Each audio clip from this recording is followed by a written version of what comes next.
Ladies and gentlemen, welcome back to Crusader King's 3, the Manicheans series here on the Lord Master channel. In this episode, we're going to be focusing on securing the northern frontier by conquering another one of the Kyrgyz, and as well as the Naimans. And that will complete our little control of the Uyghur Khaganate and Qocho on the northern side. Bonus if you can also force vassalize the Uyghurlar, this nomadic entity that is of our culture. And that will be before we turn our attention towards Gaochang here. It'll be part of the series of wars against the Chinese for controlling all of Guazhou and a part of VIET, as it says in this outline, because we only want this part and this part there.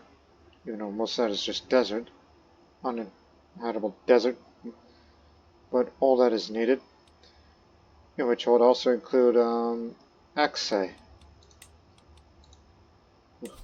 which means one day we're going to get you too, even though we do have a much better leisure with us. So what would it look like if we were to be vassalized when we come over?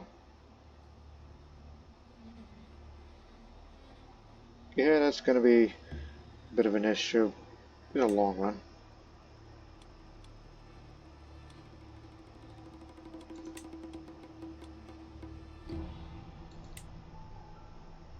So basically half of it. While these parts, well, at least they stay. And I even kind of noticed that Vijaya has not taken or vassalized Kashgar, if you will. And maybe perhaps in the long run, because, you know, relations between us is good, but trying to offer them vassalage, if the character wasn't so arrogant, and if I were to give him low feudal obligations, despite different faith, not the rightful liege, cultural acceptance between us and the Vamna, which is almost non-existent, although we are both pluralist majority faiths.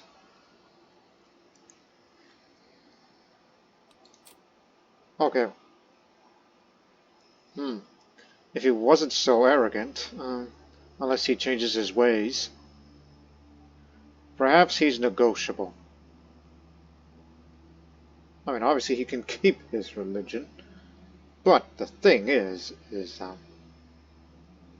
you get the opinion between us a bit higher and some cultural acceptance between us, even though we do not control any of the lands that's inhabited by the Vamna, the Saka, perhaps we can talk. Right now I'm trying to sway one of the Begs who still holds a grudge against me. But I do speak the East Iranian language, so... Oh, and also he desires one of my territories. Not to mention greedy is a sin in his faith. And so is yours, by the way. We're both greedy. We both like money. But there is another way to get him on your side. Ally with him. Yes, I have not negotiated anyone to be an ally, so perhaps we can talk here. He will not propose an alliance because distance, along with his bit of arrogance. Okay. What if I were to send him a poem?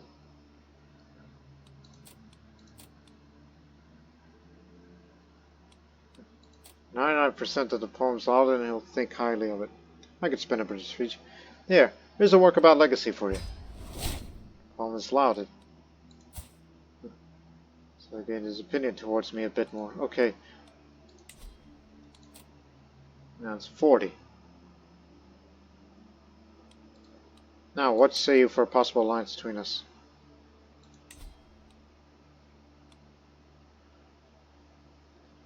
Although I can improve relations further if, I mean, swaying is one thing.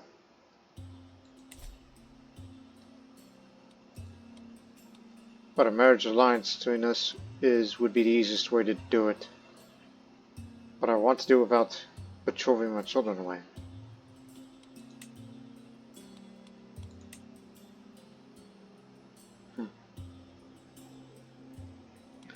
There's a good reason why I mean, usually in most playthroughs, Cassia often goes with them, because rightfully, but they're hostile. Hostage negotiations, that's why. Excuse me.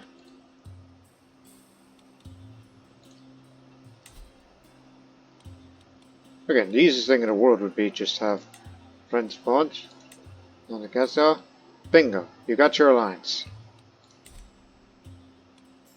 But I prefer doing things my way, and that is negotiations and all that.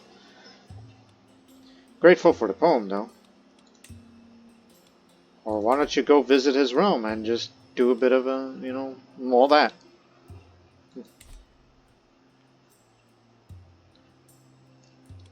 Again, he may be greedy and arrogant, but I think he can be reasoned with.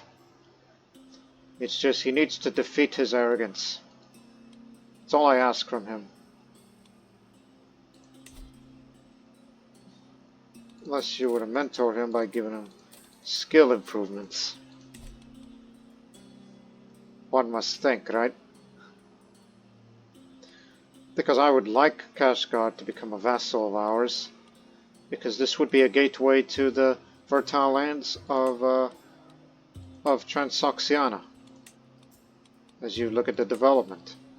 Though not the best, but with the farmlands of Fergana, if it were under my personal domain, development would be great, and we would make great income.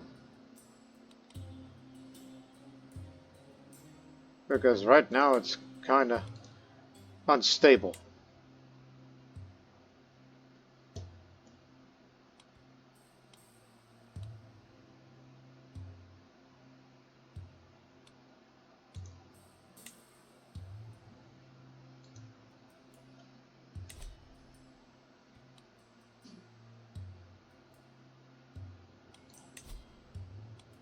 Okay, he'll accept the alliance, but I also still want to sway to beg.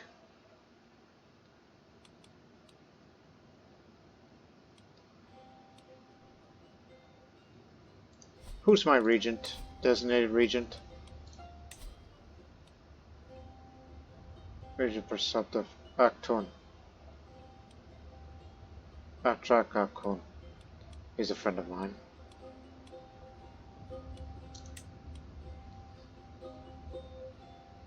Yeah.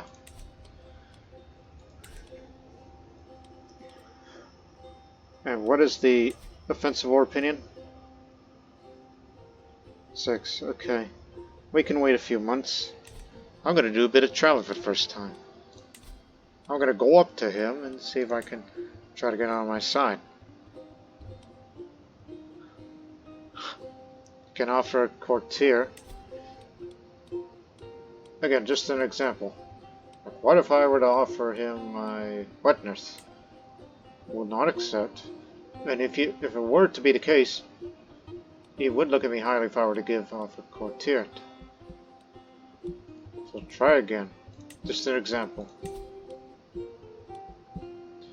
Highest level accept, sort by acceptance. So he would want this man to court, because skills he could use. Just an example. Okay? So basically I could get rid of somebody useless. Or someone who isn't employed.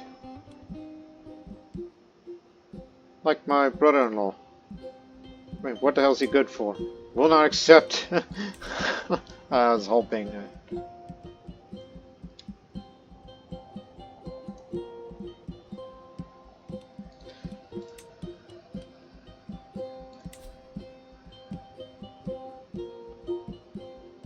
Again, it's the distance and his arrogance is what's keeping us apart. So I am gonna go up to them, visit a nearby realm. Which, matter of fact, throughout this series, I've not done much in any way of traveling.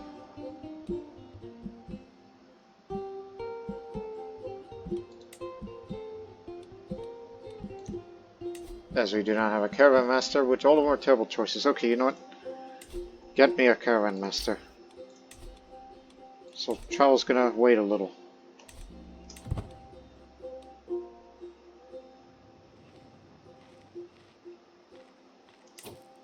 And remember the plan I thought about vassalizing the Uyghur law, which will cost you quite a bit of prestige.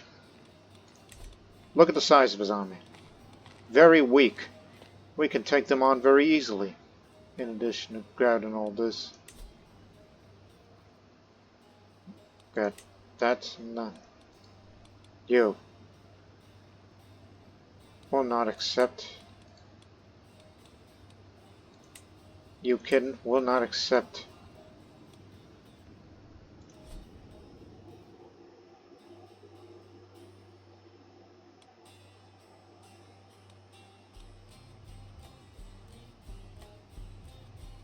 Gets me to thinking though.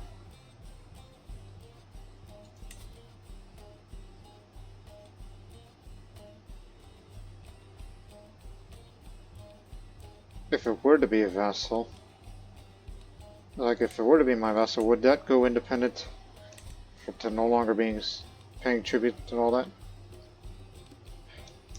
Didn't give much thought about it.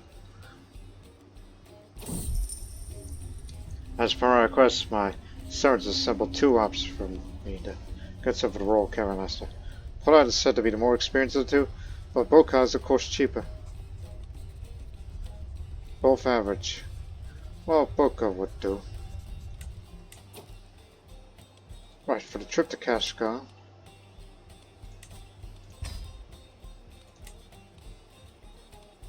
We know what the desert's like.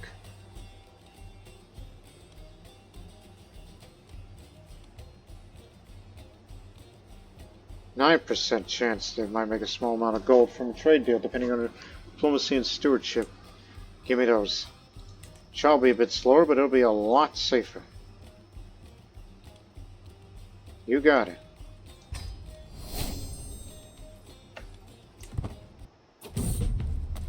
All packed and probably finally come to the point where we can start a journey from Qocho to our next destination at Kashgar. As we depart from holding our mounts, start treading new ground. I'm sure we'll return soon and in one piece. Can we?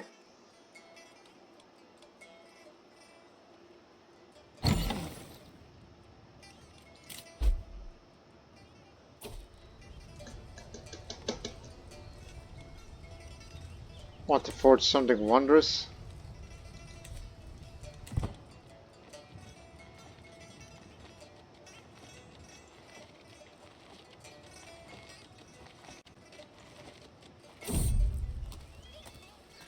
As I travel through the hills of Toksun, I hear a melody drifting gently across the landscape. A quick diversion off the map brings me a group of musicians playing their hearts out to what must be some local Kashini music. Stopping to listen to the beautiful music, I find my heart filling with joy. I want to learn to play. Musically inspired for the next 5 years. Fertility up, so is the attraction opinion, but prisoner +5. Also, don't know about the attraction opinion because, remember, I'm an asexual here. Traveling through these sometimes harsh environments has invigorating effects on at least my state of mind and vigor. As I glance over Buka, Caravan Master, he does not appear to be doing quite as good. His mood is labored, his breathing is labored and spontaneous, bursts covered ripples through his body. Clearly, he is not well.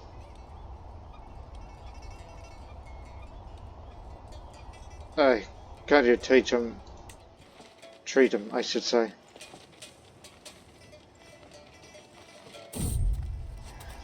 By traveling together with Yaravam and his merchant caravans, I come across business opportunities that I would not have otherwise. While in Toksun, we were able to secure a favorable trade deal with the merchants. We met there. I could accept the deal as is, or risk it and haggle to get even more out of the other merchants. Now, they might refuse and the deal might fall through. 51 for haggling the seats, but if haggling fails, remember, you lose prestige. I just want to play it safe and just stick to the initial agreement. I gain a bit of stress because I'm greedy. Wish I could have more. But I don't want to gamble on it. Yet.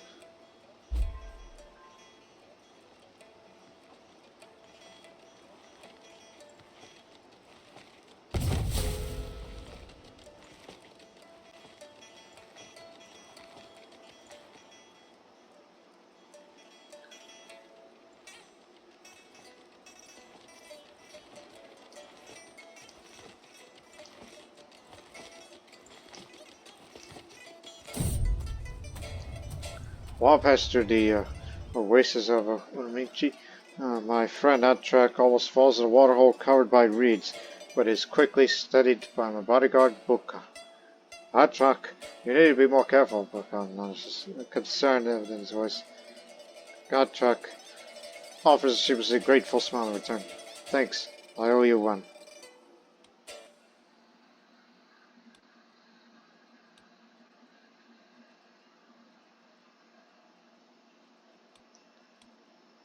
Yeah, let's slow down a bit. Let us move with utmost care for a while. Skied Bodil, wind wails, a maelstrom comes. Shabby holes dominate this strange corner land, filthy and tiny. We come across a lone, half-decent country house, but the dwelling's owned by my foul rival Sagarak.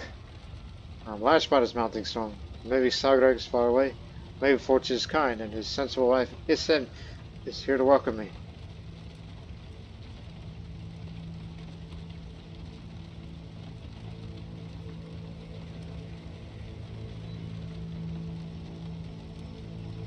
Thinking. Why feel of Isen?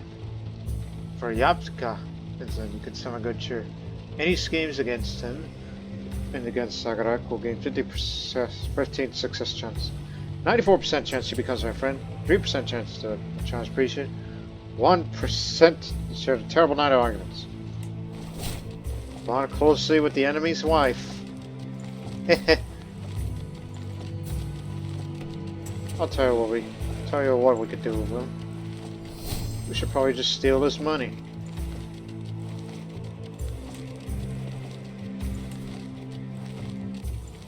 So yeah, I'll lose the stress because I'm greedy. Start a theft scheme against him, because the greediness gets to me. But I want you to focus on agents' increased scheme potential. Make it a guaranteed success that we take his money.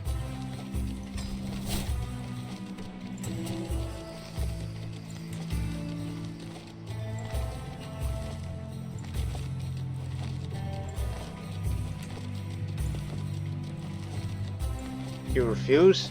'Cause you like him. You're so naive.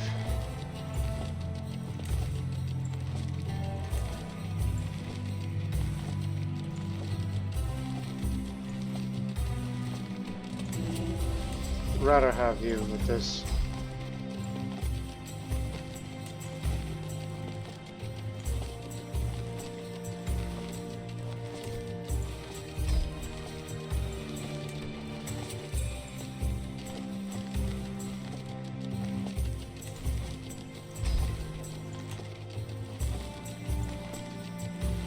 Not the best chance, because almost nobody is willing. You could be convinced, Agno. Whatever you want.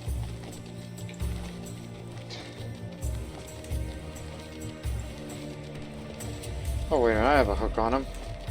Get in here.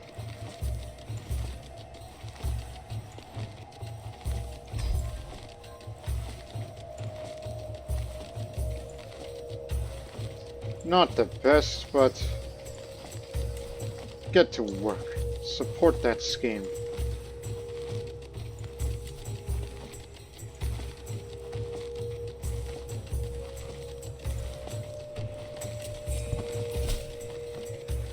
Did you sleep well? Enjoy a night of my people's hospitality, or resting your glorious feet? I've only been present to turn you away. The Afghanistan has always had awful taste. May the next storm sweep you from the face of the earth. Invest in softer beds, you lout.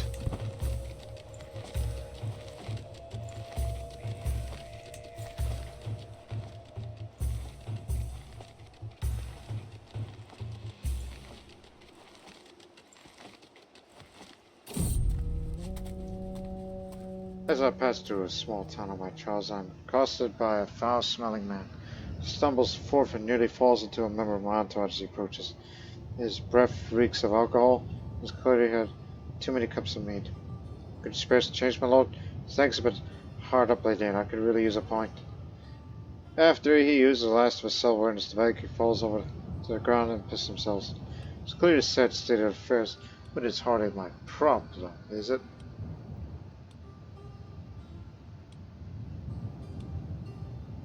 You any good? Oh, you poor man. If you ever clean up your act, with your drunkenness, you might make a decent commander out of you. Who's a rough terrain expert.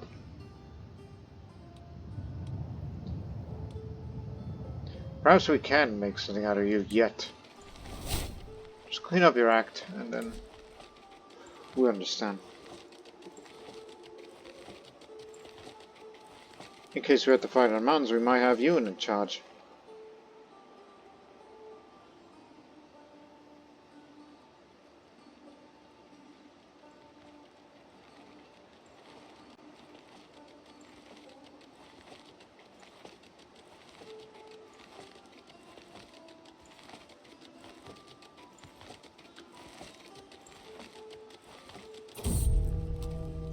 An opposing man is set out at us.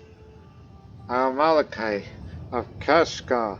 I've vested dozens of men in combat, and honestly, all those fights were dull. So here I am, on this road looking for someone better than me, someone I can learn from. If you can best me in combat, I will become a valuable and loyal servant. And so on this day, I demand to meet one of you in a fair fight. It's a Radonite like you doing in a place like this. He's quite the hunter. He's brave, cast and wrathful. But I still got good fighting in me. So there's a chance that if I could beat him, I'm gonna join. Not good, but he's good all around with skills. He might be less valuable after I win. 6-7% chance I beat him and he comes with us. 32% chance I get wounded. I win the fight. He's with us. Just we're about to break camp in the morning on our way to Kashgar. I find him in his lodgings, breathing heavily and pale as a sheet. He went under my scrutiny and lets out a bellowing cough. The Malachi also contracts something. Is it a plague? He's just ill in addition to being wounded. Treat him, please. And treat his wounds as well.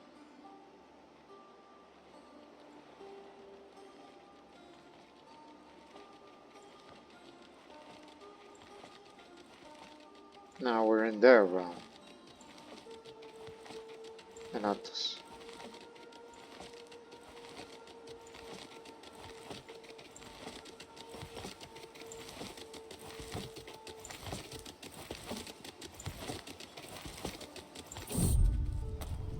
Arrived in Kashgar. My host Rudaka Dharma of Kashgar is wondering what I plan to do while here.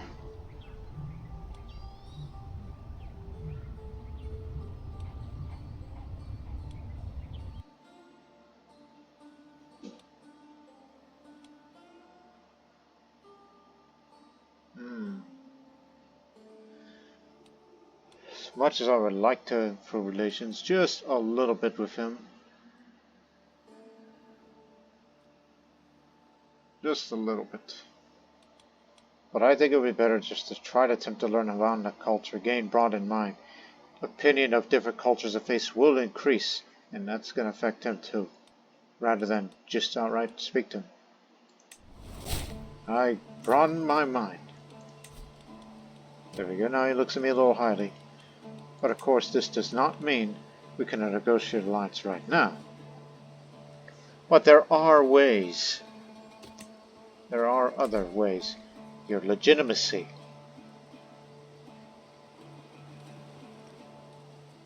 Because rightful is on, but slightly increased alliance accepted, so is vassalization. I should return to the realm and do more acts that will give me more legitimacy. Such as, you know, the simple feast, or a hunt. Yes, a hunt.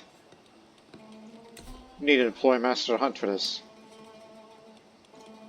Aptitude, not rank. You're the man. Because you're the hunter. And now that you're employed, we can either track regular game or dangerous game. But I do not have the trained hunter to try to track legendary game. Simply go track regular game. So every year my master hunt has a chance of signing regular game for me now. Frequency of signs increases with aptitude. Max 1 signing in every 3 years.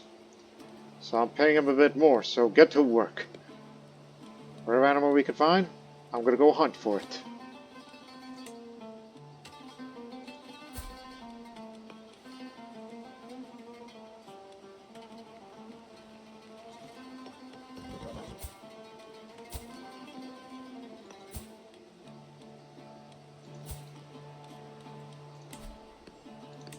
Recruit him. I'll need him for this. These guys are hunters. Like to recruit them in our ranks.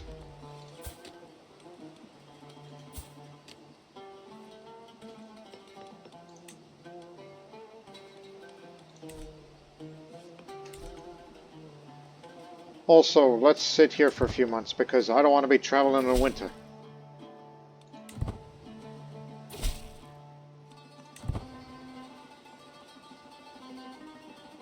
Just trying to be a little smart here.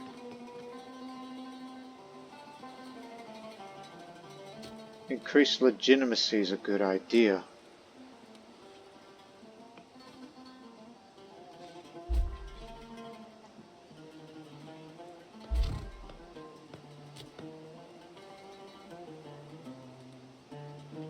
Let's leave in February, right?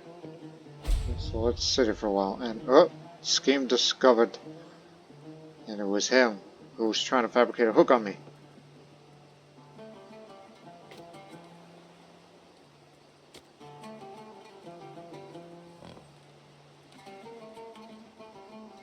Winter's harsh.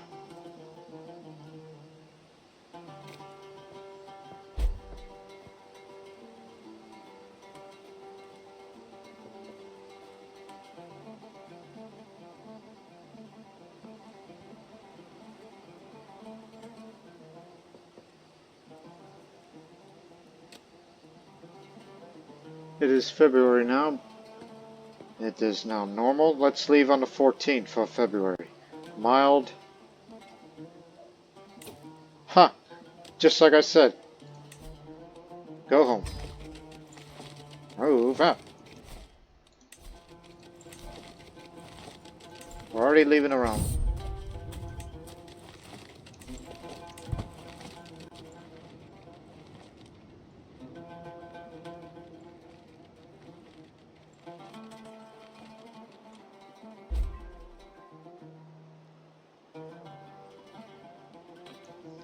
Yeah, it's the first time I've done a bit of traveling for this series.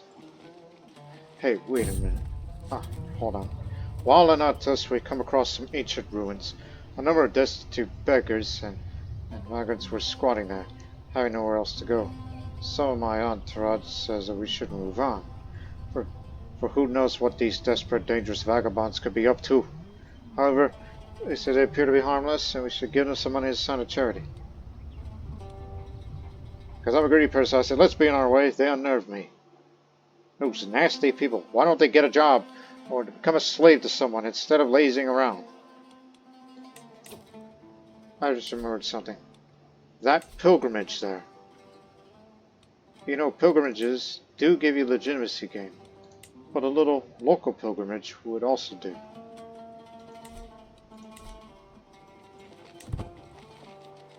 Well, whatever comes first. As we return.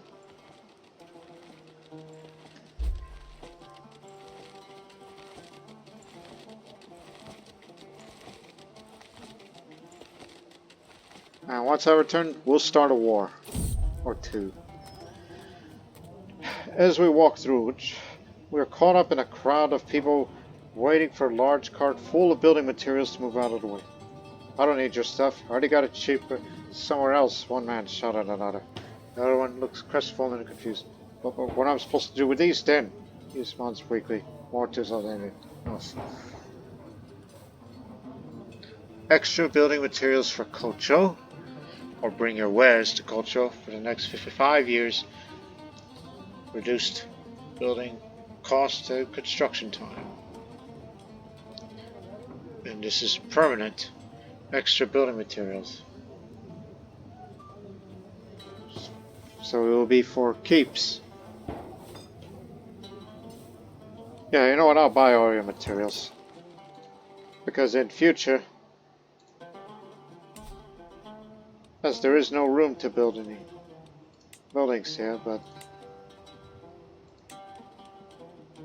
I could help you out on further increasing the development here. Like I can help you build your guilds, but how much money do you make? Why don't you spend it yourselves now?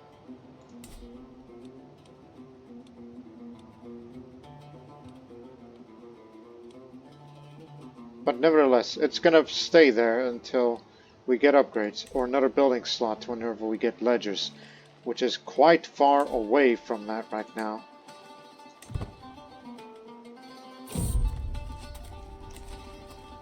We spent 25 gold on getting those extra building materials, and how much we're gonna get?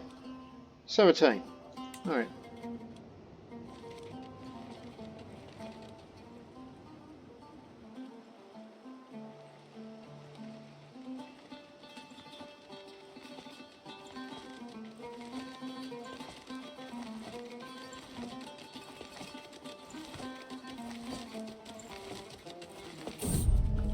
Another 49.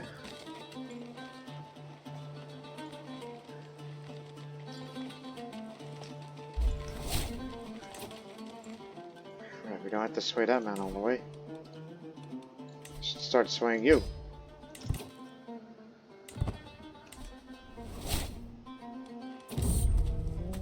My entourage passes through Subashi without issue, until I hear some commotion cover one of our guards. Eventually, a stranger manages to push through and stand at my side, beaming as if blessed by the Father of Greatness. By the perfected ones, by the Alliance, by the Art Hat, it's the Idiqut of Yunga. I desire nothing more than to serve you unconditionally for the rest of my life. My guards stand ready to throw her back in the mud. Shouldn't make for Lord Courtier. Hate to send her away. She's barren. So, just around. But nevertheless, honestly, she would make for, I don't know, be good for something. Wish I could tell her to take her to vows, but she's not Manichean. But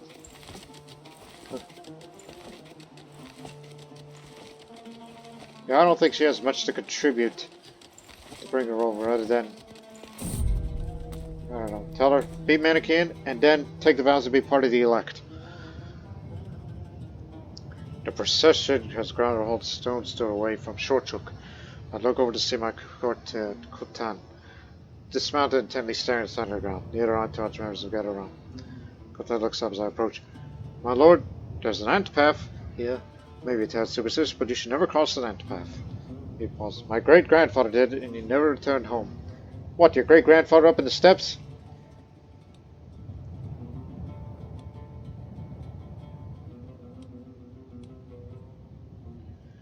Fine.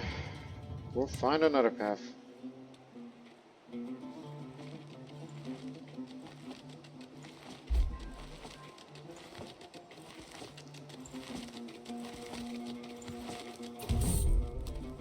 As we traverse the arid plains of Ashi, a serene oasis comes into view, circled by a fleet of camels. The wise elder, reclining by the water, notices our approach and gestures by me. Weary travelers, he begins, voice soft as eating English.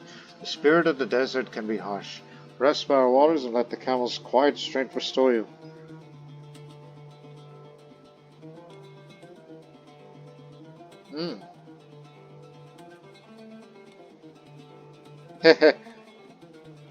Perhaps we should trade. I mean, after all, you Kachina people are caravaneers, correct? No, but one of the peoples is Silk Road, so makes most sense. I'll say, your oasis is a sight for sore eyes, yet time is of the essence. But no, I mean, that's what normal people would say. But as a greedy person, I said, perhaps we should trade. Gain 20 gold. Slope! I hear a track sound of panic. So after I hear a loud cracking sound, like that of wood breaking, or my patience finally snapping. I step onto the sand and see the splintered remains of a wagon wheel. My wagon wheel! I'm sorry, my friend. It was my turn to look out in life. I fell asleep with the reins. Yes, we're gonna be late.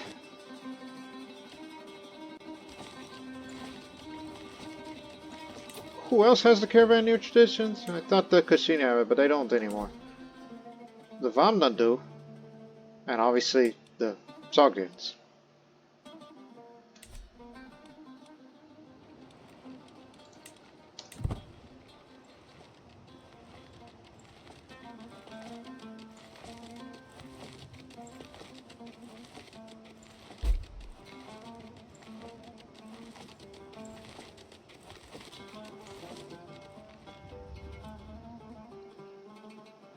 Alte.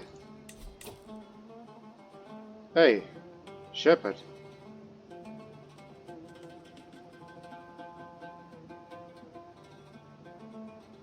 They've gone. That means you could demand pasture land. Sure, it'll be over the domain limit, but that means we don't have to fight for it. We just got it. Hey, Beg. I got you some land. Yeah, I gained stress because of greedy, but I still lose stress because one of the other things. Here, remain my vessel. There you go! Land is yours! For free! Alright.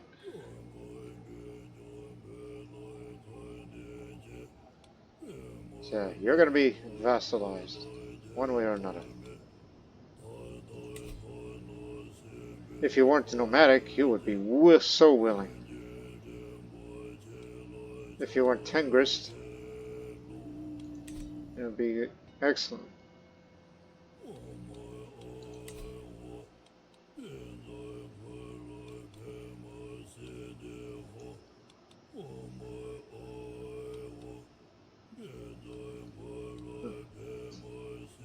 Again, willing to sway all the way, in addition to stalling for time for increased legitimacy, so I can get slightly increased vassalization acceptance.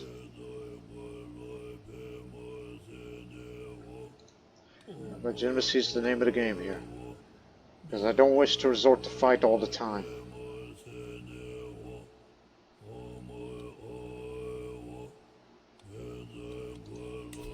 And who knows, maybe when we come over after take a Gaochang, oh, he might accept, but stubbornness though.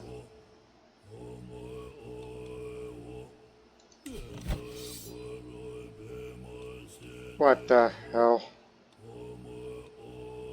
You're willing to intervene on that matter?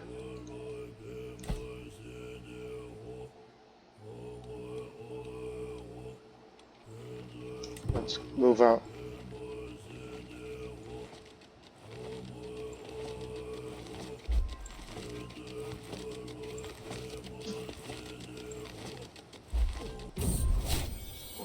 Yeah. Take the father of greatness.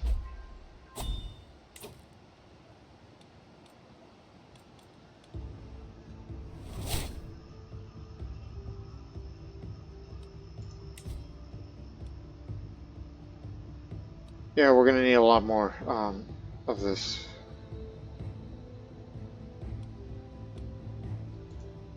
But I'll put you. No. Remember, you owed him a hook. He won't be back in if you get rid of him.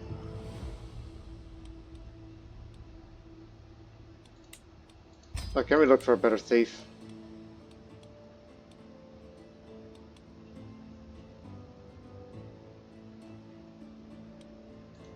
Can be convinced. You can leverage him by using your skill advantages of what you just earned. No, just enough from some prestige. I got plenty of them. Although it's about to be spent on vassalization war for this one, and then one little war against this shepherdess. Hey. It's not an independent, tributary, or vassal. We need to get it. Right now. They have a weak army, and we can't take them on. We found that out recently. I will be the overlord of all Uyghurs.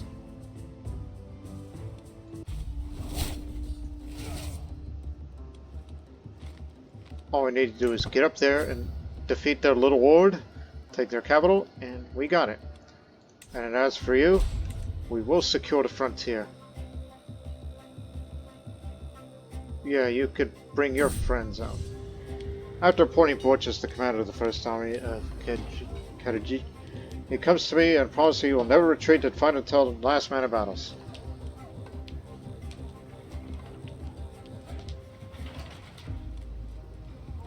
Retreat if necessary, though. I don't want you to get killed.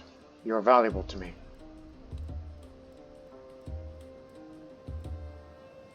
All we need is for the men-at-arms to be raised there, and we're good.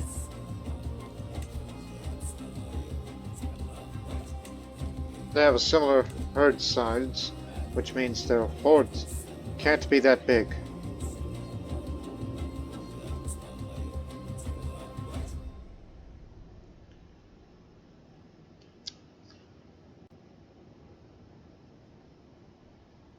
Okay, there they are. The rest are levies.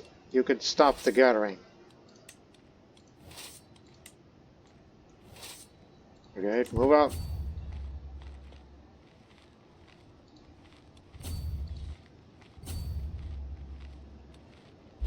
Even with their combined strength, they can't defeat us. Especially when we bring our pikemen to action.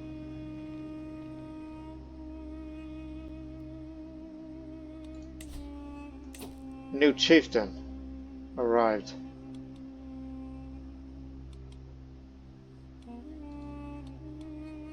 Can we negotiate? If you weren't nomadic and you weren't English, then maybe we could bring you in, but that means you're gonna be captured too. After we deal with them. So you're next.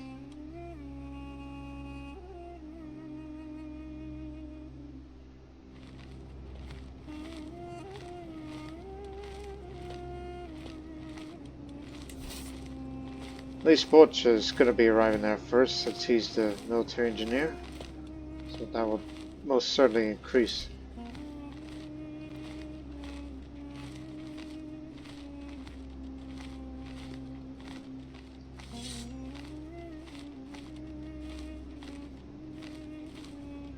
You could definitely take this place without a fight. The rest of them are just nomadic settlements, so taking these will not last long. Sister's been finally released, but not divorced. Otherwise I would have seen an alliance breaking. You're a devoted servant now. That means you can declare kingdom-sized holy wars.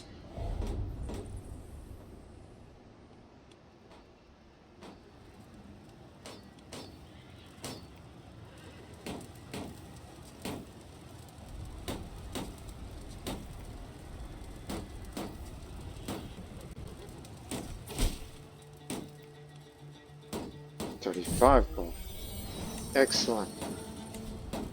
Also, by the way, you can organize armies so we don't waste that much money. Which could mean one thing.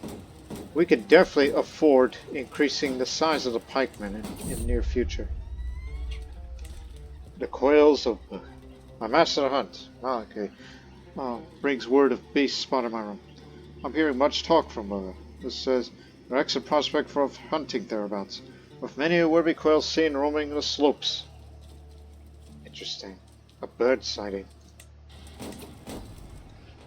Let's do that. We could afford a hunt. Remember, we can gain legitimacy from this.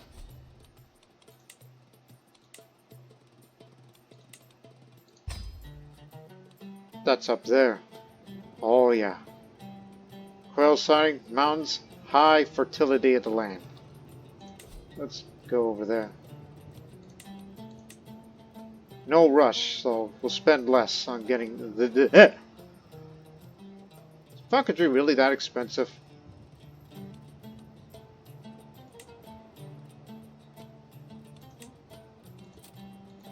More prestige on completion. This is what a full cost would look like. But you got 3 years.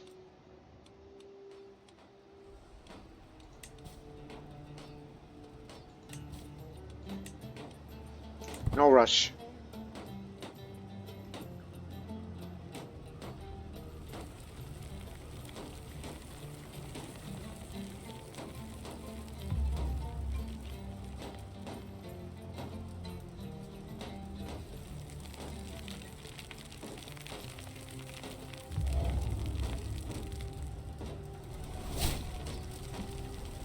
Yabguatrax now speaks Mugdi.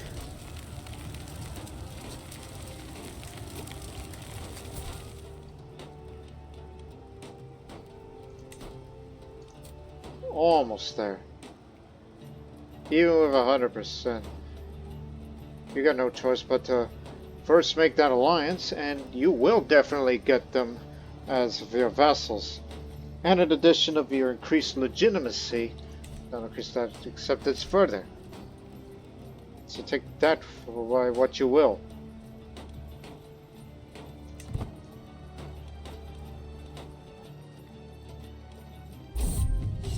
Ah yes, influence the future of Uyghur Manichaeism.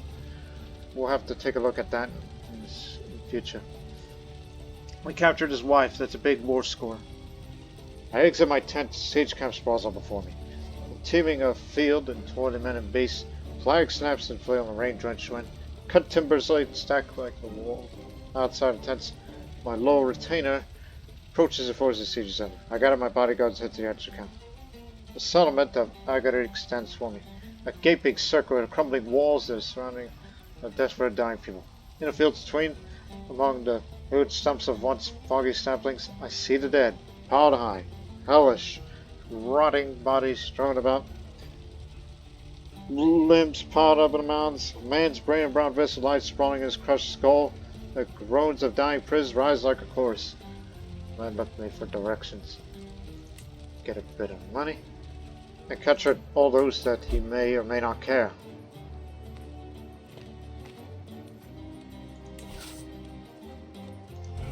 Okay.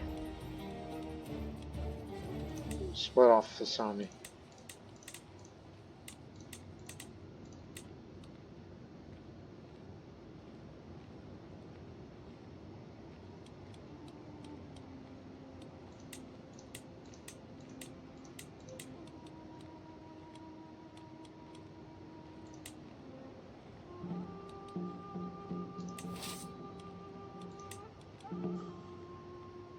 You'll be in command now. I want you to go in after him. Well, meanwhile, let's see. Go this way. Actually, no. We need that for the siege. Damn it.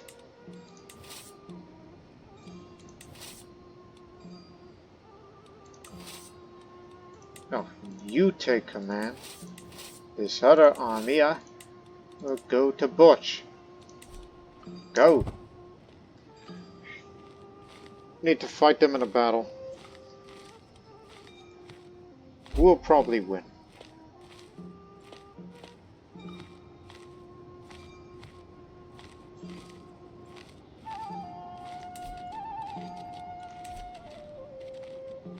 They're not going.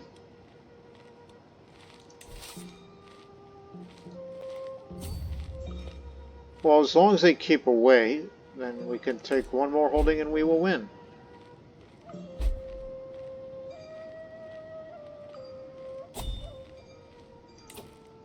Ah yes, Dynasty Legacy. Envoys and Explorers. Diplomacy per level of flame +1. Diplomatic reach +10. Decision to reinforce relations with silk communities can be taken more than once in a lifetime. And unlocks character actions to present skilled silk run tier slot rulers. It's just a small gain, but in the long run, when we get to the next one, things will get better.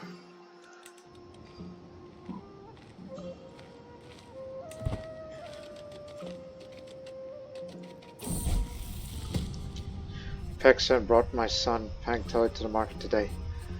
Pangtele was to hand out alms to the poor and needy, to learn about charity and the rulers fight the less fortunate. The scatterbrained child couldn't decide who to give the gold to, Peksen says visibly.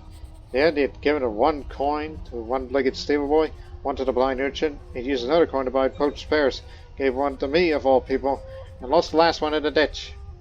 Seems that little Pangtele is unable to quite make up his mind.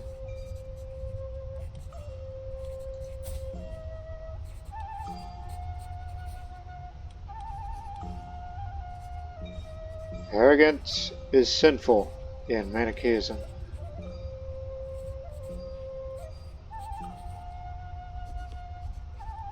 Why choose one path when you could choose all of them?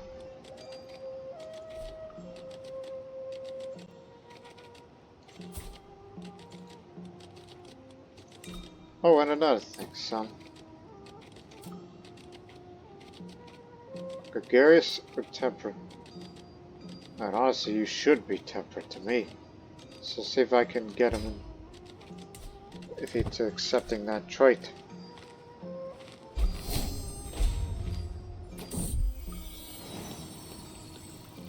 Was killed in a fight. I approached my son in his guilty, greasy face, asking him, "What have you been eating?" "Oh, how did this bowl of pug get here?" "Snatchable pug, I heard it from the sight." "Have you no patience? No control? Swear to moderate yourself in all things." "Boy, swear to restrain a living spirit. The world has no need of another degenerate."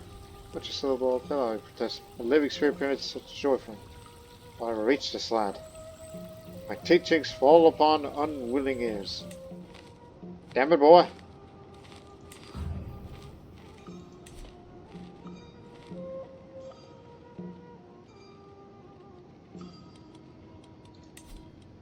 Here's my main thief. Ah, goodness. Let's see.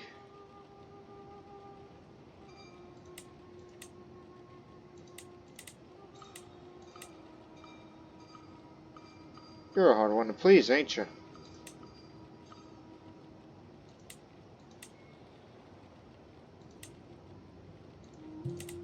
Yeah, you're too hard to please. No.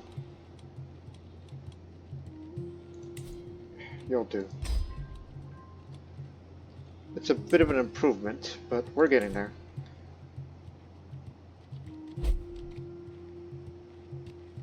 Lots of people arrived at court.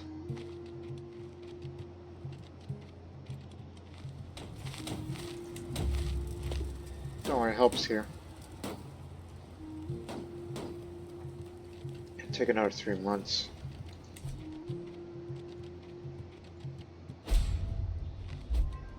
I was originally hoping that the wart... Shit. He knows. That's a breach.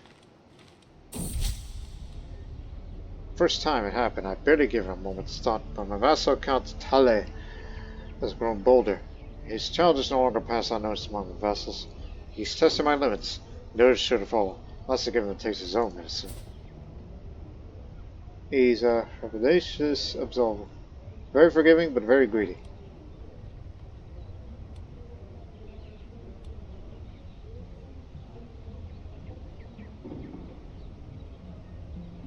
Since he's ambitious, I'll say he shall have tasks which are impossible to complete.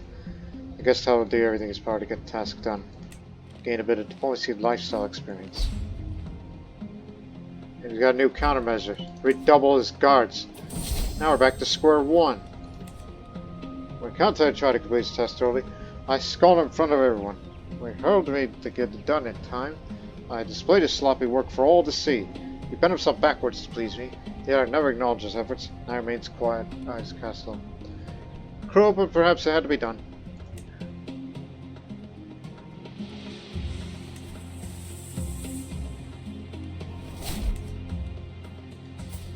Manichean Kyrgyz, traveling and physician. Another breach! Curse him and his spy master! They're so damn good at it!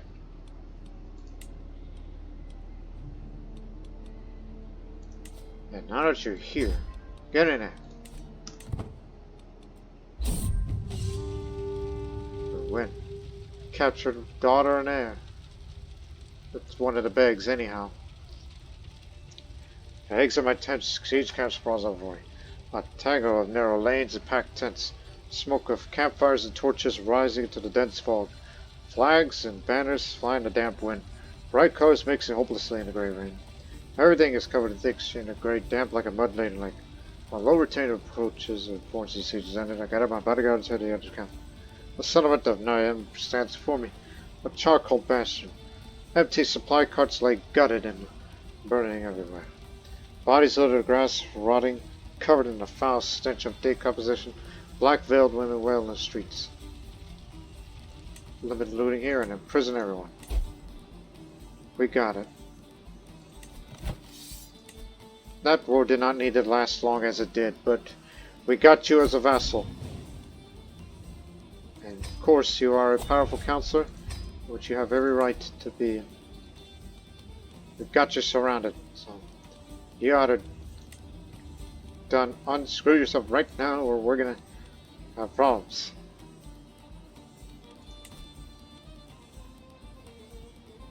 So you are good for something.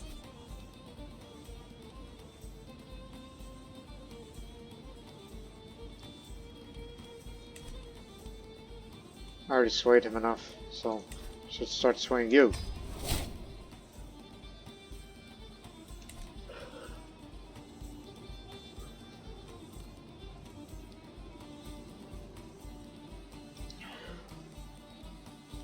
I'll think about the ever important decision in future.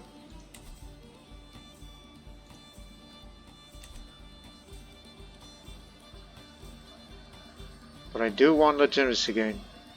You just need at least 50 of it.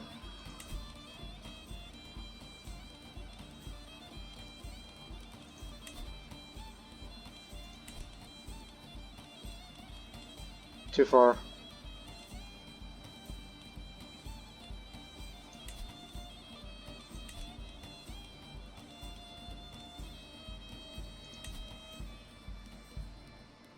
A hunt or simple feast?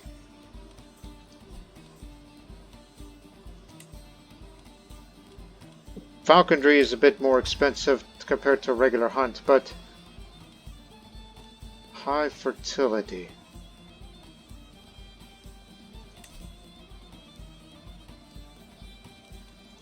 Yeah, hunts are cheaper than falconry. Realize that.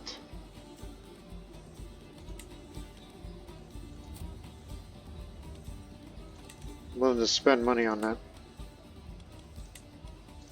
Give me a mountaineer and a desert warrior.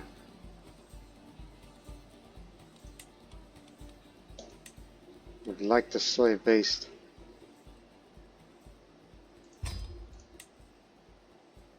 But hold that.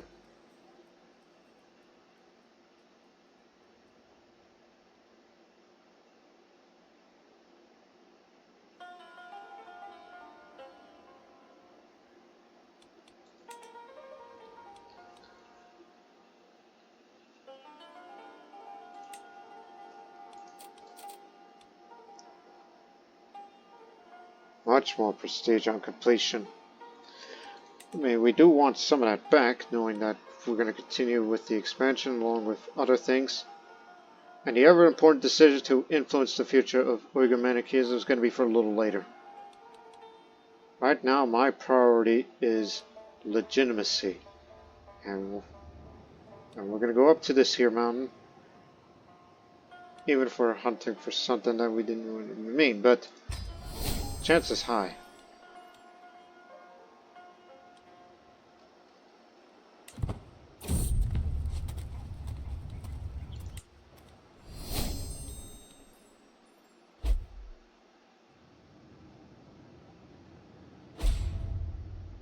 We'll deal with you soon. It's been snow over the past few days and the cold is unbearable. I look around to see that my entourage is struggling as well, so I decided to travel on foot along some of them. As we walk through the snowstorm for another hour, Fuller pulls me aside and is shaking. He yelps, "Please, my host. I can't not feel my toe anymore." I want to take off his boot and have a look at the toe. It's all dark and blue, and at this point it might be too late to save it. Surely he knows how to treat it. There you go. Take a drink. Today, early in the morning, as I was serving my breakfast, my steward approached me and quietly mumbled about some of the ways to make more gold. My interest piked. I asked him to talk his idea out.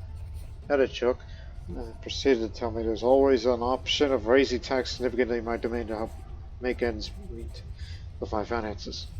Also proceeded to tell me I could confiscate religious land and sell it at a profit, or maybe I could use corruption to my advantage. Other options include demanding a special tax from my vassals, or even financing a piracy operation. I know very well what he's talking about. It's all a balancing act. With his suggestions, more gold will mean other types of trouble in the long run. If I choose to pursue such paths, this, of course, if dealing with these shady antics does not affect my moral compass. Something to recall time to time. There are many ways to increase your treasury in the Dark Ages mod. If you want to follow rules, you may also risk some seed money in establishing a trade route. All the options are available through decisions.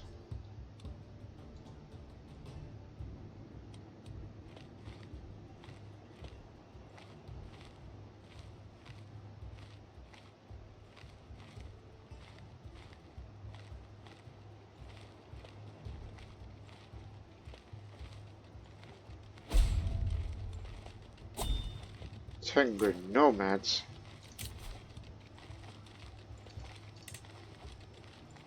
And Ate.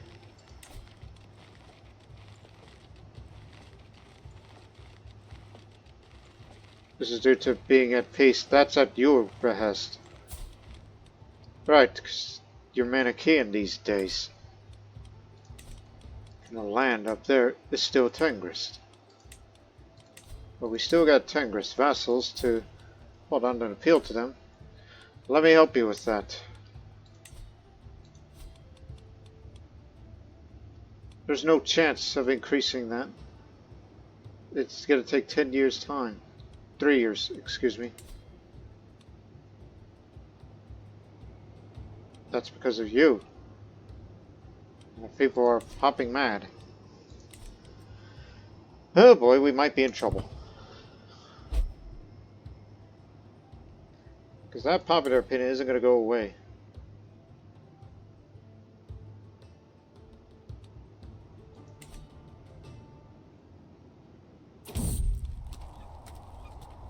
Drive through the rugged terrain of Sugi.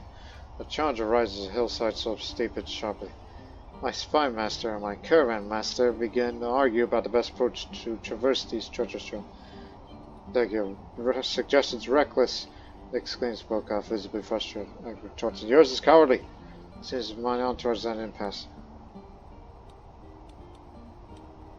Listen to me. You need to work together. Gain the prestige. Travel will progress by 10 days and take safe routes for the next 30 days as well. And they stop being rivals to each other. So we'll be there much faster. Gain the ill trait. I survived pneumonia. I'm sure I will survive this one.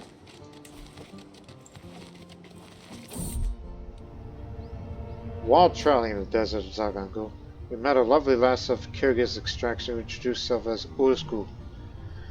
As we approach her, she begins singing and dancing what seems to be a local song. Gazing at us seductively, she beckons us to join her. However, as soon as I reach over to touch her, we realize there's nothing but a pile of sand in front of us.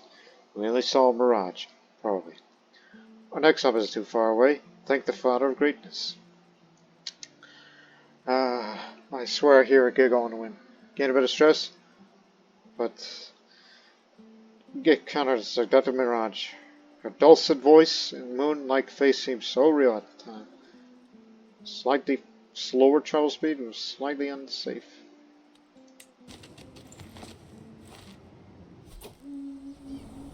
As we wait to arrival of the rest of the guests, my servants could get started on the preparations. The gamekeepers check the highlands every day for signs of quarry, while establishing a camp close to the hunting grounds. I've checked my gear and horse many times. It won't be long now. Only one remaining. Where the hell are you? Oh, he should be here soon. Yeah, he's coming. A little closer.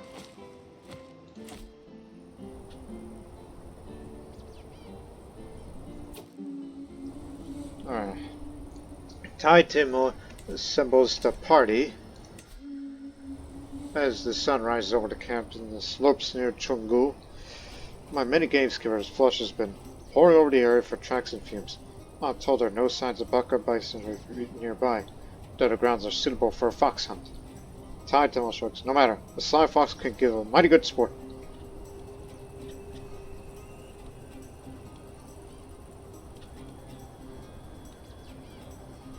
Let's get out there.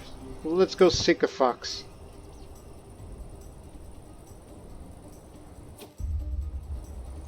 My vassal, Taberna, is crouched down on the ground, humming cheerfully, picking top piece. He appears to have lost all interest in the hunt. Idiqut, what bounty of nature! Look at these plants. Truly the wealth of the earth knows no bounds. We do not appreciate these simple treasures enough.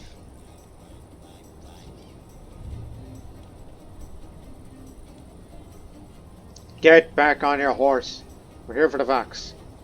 Slightly increases the hunter trade experience. I gain a bit of prestige while success chance increases.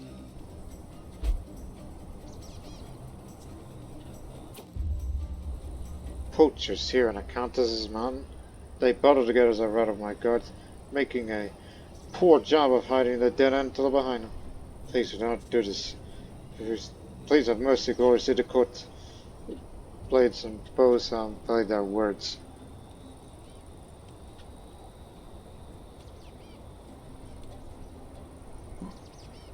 Don't want to start a peasant revolt. Just get out of my highland.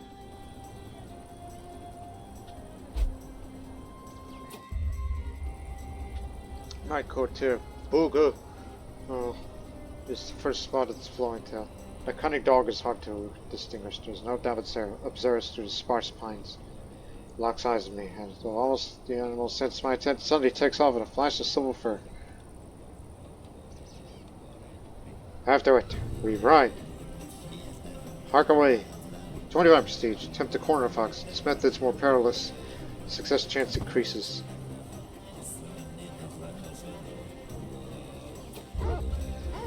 Like all games, the slippery fox has many tricks, punches, and ruses that could fool even experienced hunters. My courtier Tai Timur holds halt to the party. The wily fox has been doubly to and fro, retraces his steps and running trails to throw us off the scent. There is no agreement over which course to follow, and each moment we tarry puts us further from our prize. Ah, yes, I've heard of this ploy, thanks to my high learning skill. 91% chance success chance increases greatly. 9% chance decrease. My advice pays off. But will it pay off? Right here, right now. After hours of riding, we are finally cornering the wily beast. Our chase has not been in vain. The exhausted panic animals turned to bay, struggled to stand and barking in panic. The terrified fox realizes it's unable to escape as the hounds and huntsmen are right around it.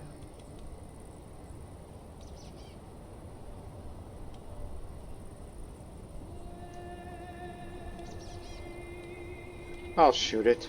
Twang.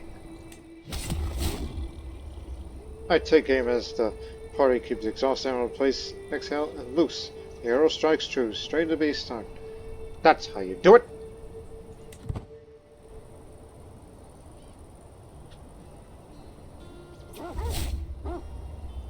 Hunts like these are a pure joy. I cannot wait for next year.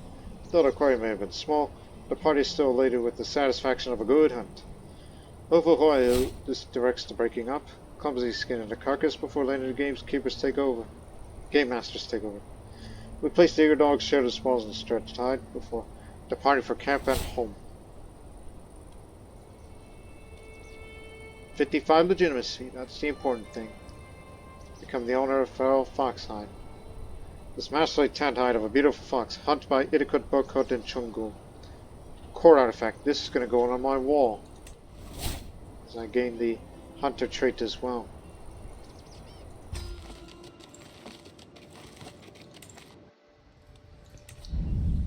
Put that up there.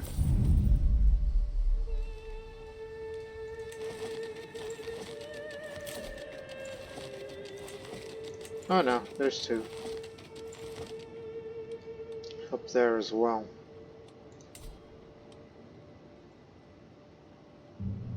Legitimacy of peace. It's because of you. You haven't been doing any raiding. And you are a Manichean and you can't get a hold on them.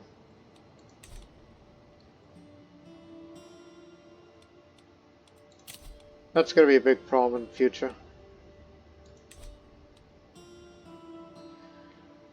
Okay, once I return, I will actually do the decision to influence the future of Uyghur Manichaeism.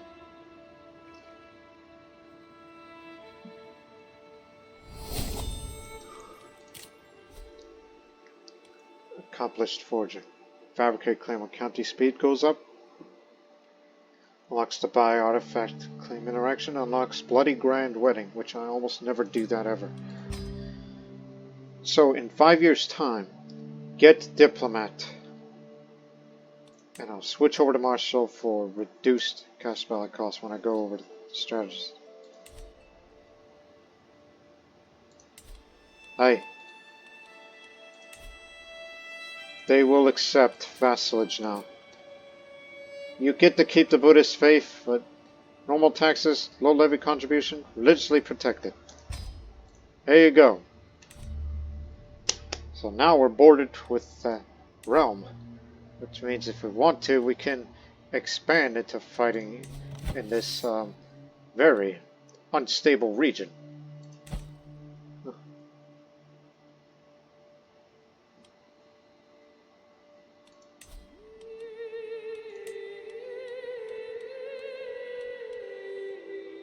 Ah, the struggle over there. What's that like?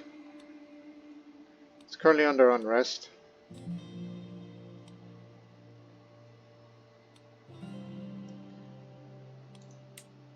And it should be kept well in mind that the Manichean faith is involved, but our culture is not, as we live far from it.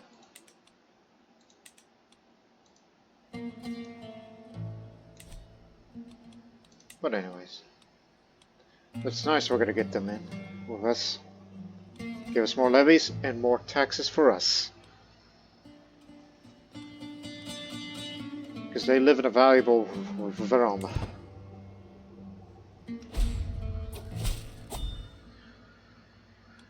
Just lost our good steward.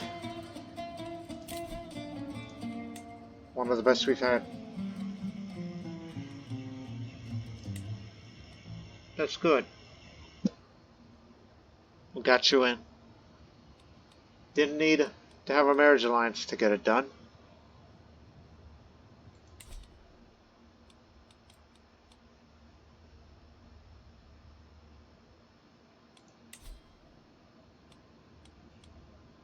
Mahayana Kyrgyz. Oh, nice. That means you are negotiable. Are there any Manichean nomads out there? Very little. Vaishnavite. Okay, there's some Mahayanas out there. Shahrazad made its presence here. Nomads can choose whatever faiths they like, as long as it's convenient for them.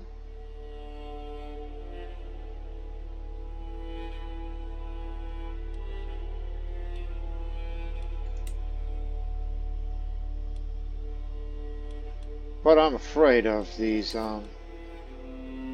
nomads. They want to establish a new nomadic realm, which is really big, deep in trouble.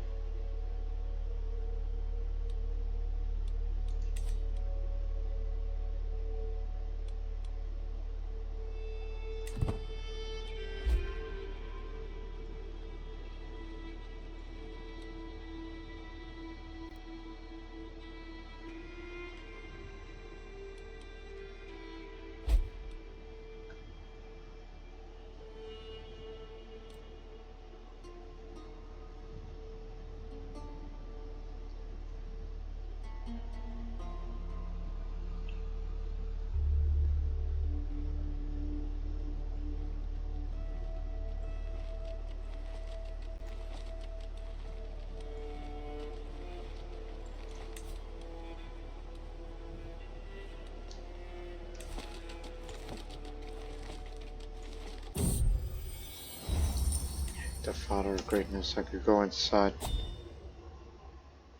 Look, I would move into the next place and get that.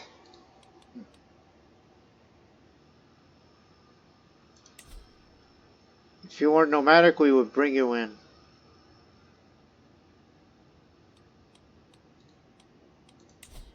But I don't think you're allowed to.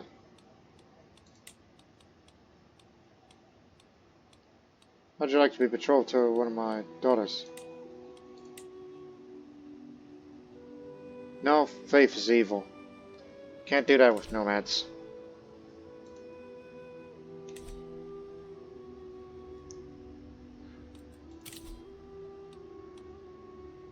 So in a year's time, we might be a bit screwed.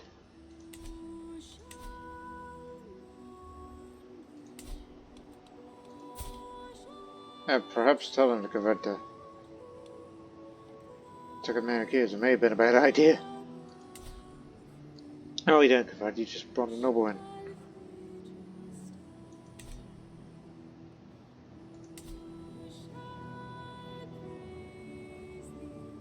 Is the minus 30 apiece like the maximum? I haven't seen it increased much further. I think it can be managed. Give it a moment.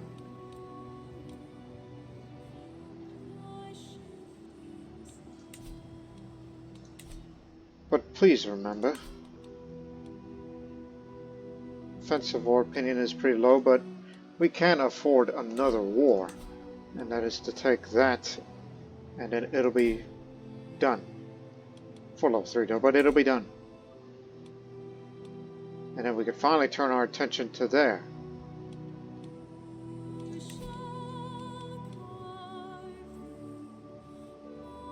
When we're no longer distant between each other.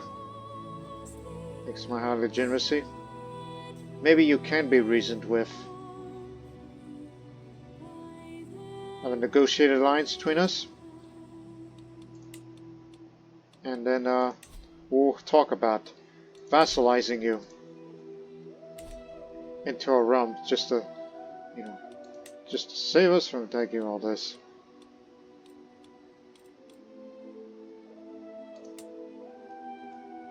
Just to remember for future reference. And these we'll have to get eventually. When we split that land into 2.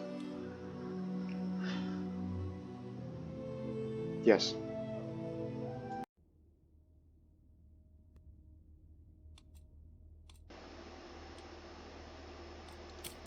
Okay. This is the big one, ladies and gentlemen.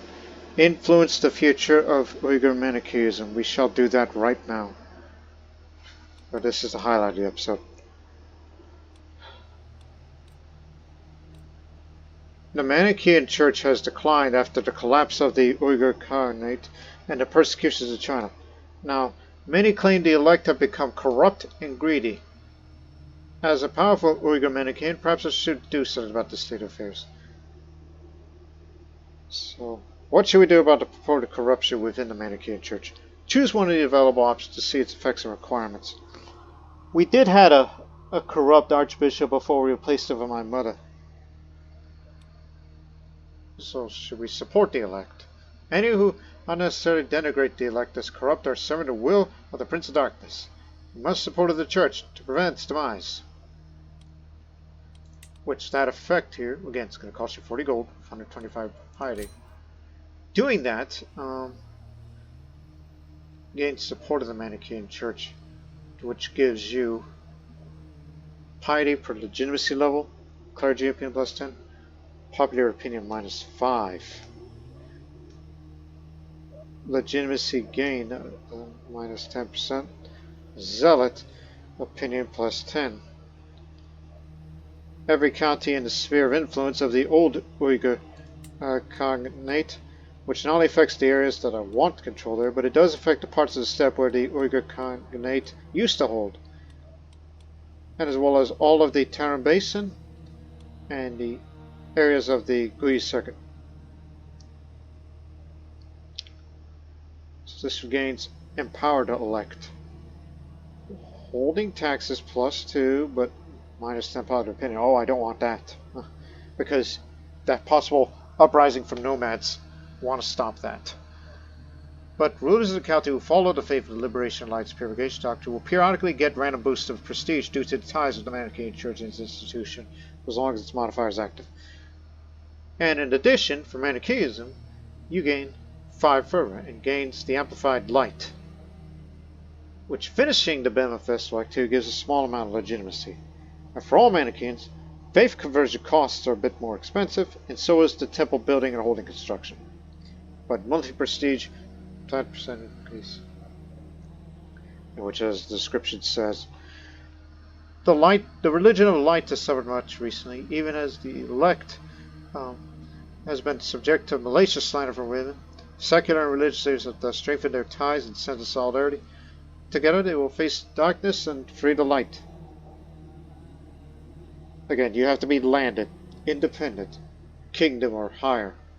Liberation of light doctrine for your religion. Devoted servant. And at least one of these, you have to be of Uyghur culture. And as well as capital within the new Uyghur hardline culture.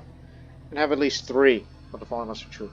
Completely control the duchies of Agni, Gaventungut, Naiman, Gobi, Beshbalik. I mean all of these, any of these, within the Uyghur hardline culture areas. Got to hold at least 3 of them that you got to completely control. Or should we rectify the church? Not so long ago, our predecessors called the Dinavaria criticized our brethren in Mesopotamia for being too lax. Now it's our turn to reform our elective board. It's too late. So this gives you reform of the Manichean Church, which gives you a slight 2% reduction of the main taxes of the same faith, clergy opinion -10, control growth 0 a month, popular opinion +5. That's a more desirable option because of what's going on out there. And every county within that sphere of influence will gain reformed Manichean Church. You get random boosts of piety yearly, but -1% holding taxes, but popular opinion +10. That's for every county, so that'll put a stop to this nomadic agitation thing up there. And those for the Manichean faith gain the restore light and fervor by 10. So, when taking decisions to perform weekly confession of sins or participating in Bema festival activity, the chances of losing bad traits is doubled. And the decisions to commission a manuscript and perform weekly confession of sins and a Bema activity cost less gold. But however, for all Manicheans, theocracy vassal tax contributions ±10. -10%, I should say. And Manichean clergy gets more piety. And so that's going to be the likely option. Reform the church. And the third option, abandon the religion of light. And this is actually what happened in real life history. If the so-called elect are corrupt and lacking in virtue and spirituality, what does that say about Manichaeism itself? I grow disillusioned too, and want to speak spiritual guidance elsewhere. But let me read it to you anyhow. So abandoning the Manichean Church. So this will give you a cheaper conversion cost. Zealous vassal goes down, and fellow Manicheans will not look at you highly as a -25 opinion. And you will receive an event to convert a different faith of adherents to your county or domain, if one exists. You can opt to not convert for now, if you prefer. All Manichean rulers within the new Uyghur hardline culture, including yourself, will get access to decisions to convert away from Manichaeism for 100 years. And other Manichean rulers in the region might, but aren't guaranteed to take this decision over time. And every county in that sphere of influence will have Manichean church in decline. So you will periodically lose small amounts of prestige and piety as long as doctrine and its modifier are active. Building construction costs will be cheaper, but control will go to a decline. Temple holding, building costs, structure costs are cheaper, and hidden light lowered further. So, commission a manuscript, perform weekly confessions, and Bema costs more gold. When taking the decision to commission a manuscript, learning requirement to manuscript yourself is reduced to 2. For yourself is reduced to 8 from 12. Excuse me. An intrigue for level devotion increases, cheaper conversion costs, safer travels, reduced piety for the clergy. As it says in the description, the religion of light has suffered much recently, and in some places adherents have gone underground or have involved in peasant uprisings. While forces of darkness grow stronger, the followers of Mani and the light will prevail in the end. Which I'm sure Manicheans today, out on the internet, somewhere in the world, or unless you are watching this video series right now, I'm sure you probably feel that way. But not in my video series. We're going to rectify this church. We will find the spiritual truth here. So we will have these modifiers because I want popular opinion increase, not only to me, but to every county out there. In an attempt to stop nomadic agitation. This is a political move, keep that well in mind. And plus, less gold to do all the Manichean related decisions, especially chances of losing bad traits, which I would love to get rid of melancholic, and eventually my greediness. So I should take confessions more often. So let's do it with this. The religion of light has suffered much in recent years. Its leaders have seen the need to heed the warnings of the Dinavaria that the church had grown too lax and corrupt. Through much needed reforms, the light will be liberated and darkness defeated. Let me take a drink.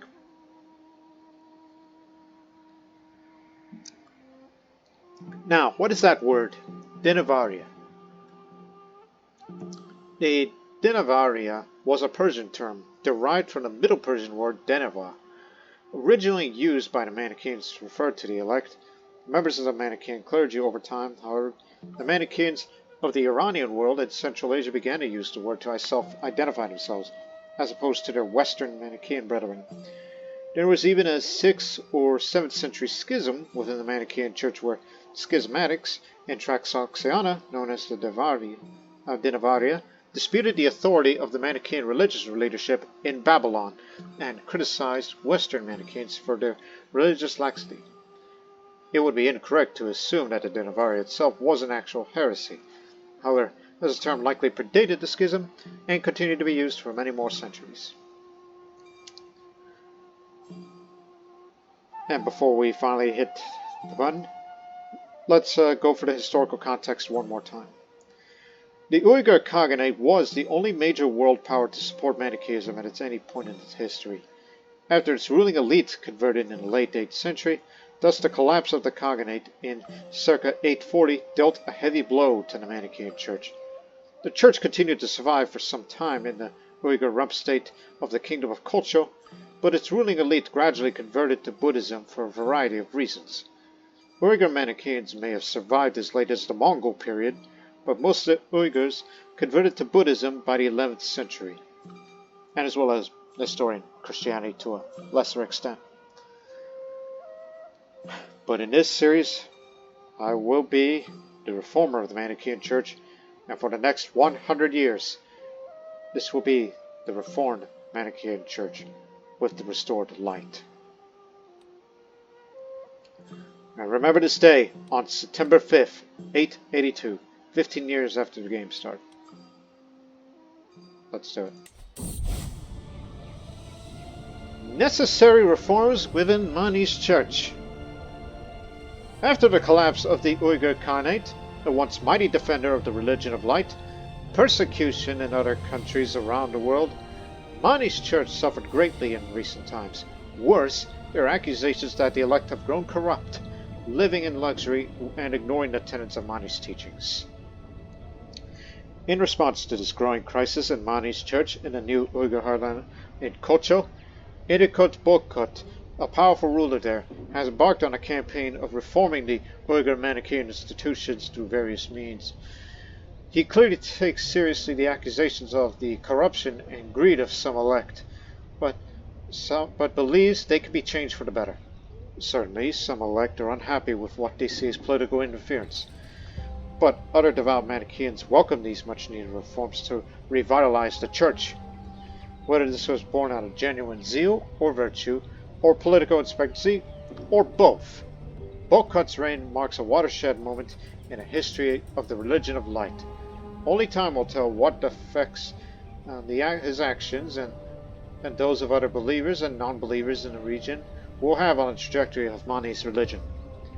These are turbulent times in the land of the Uyghur law. Look, consider this as a political move. We're doing this in the name of realm stability. We're just hoping that a bit of an increase of popular opinion will affect all.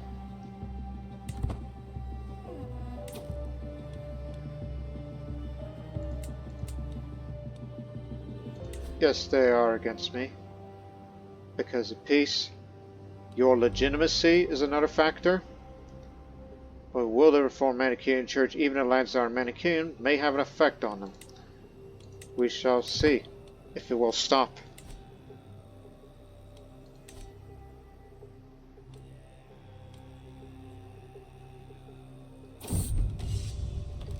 As my son grows up, it becomes apparent that my childish root. Such perceptive, darling. Alright.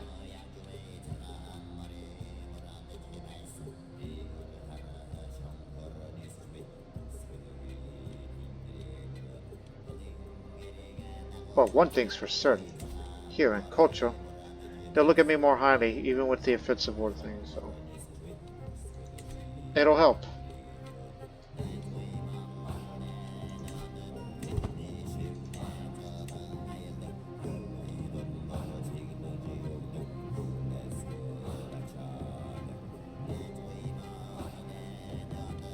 Yeah, it's not going away. That's a problem.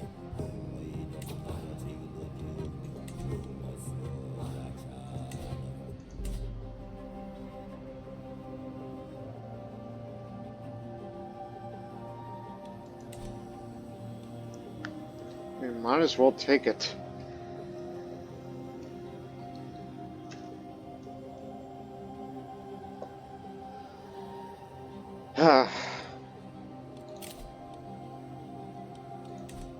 We need to make a move.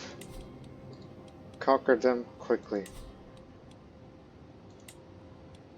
But a ducal conquest of a county is cheaper than a holy war or even a forced vassalization. But a ducal conquest here sees all of his territory. Bit more prestige. But I think having him as your vassal would be a good idea. You know, someone's got to tend to the Tengrists. Do it.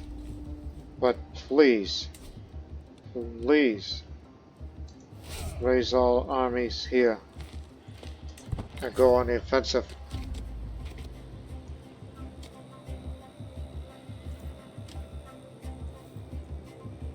Just gather faster, get your men in arms and get them in.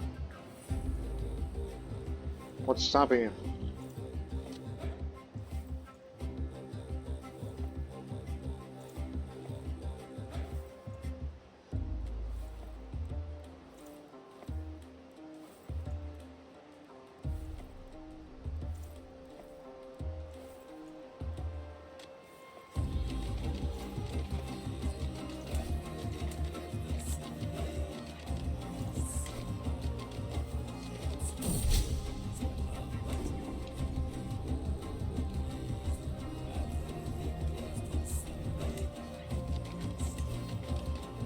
Just stick with us.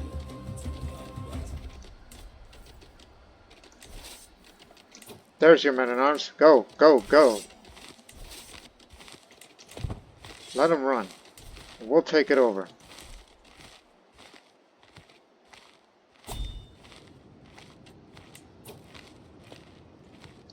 We can hold the court here.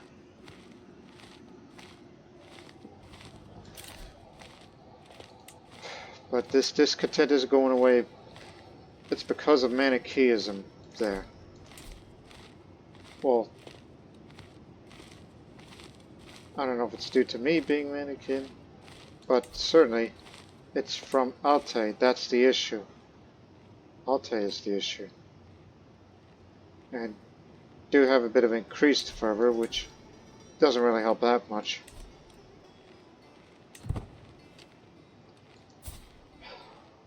You need to do something.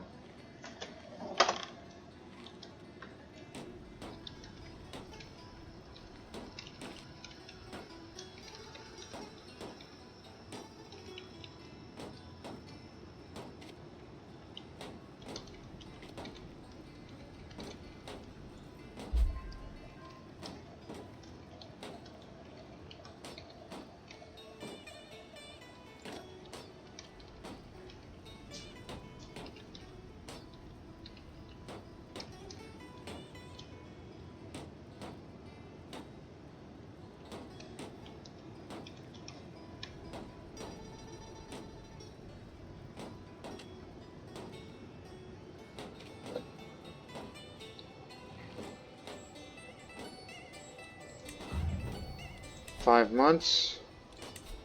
6 months. Okay, we can definitely get it done beforehand. Wife falls pregnant.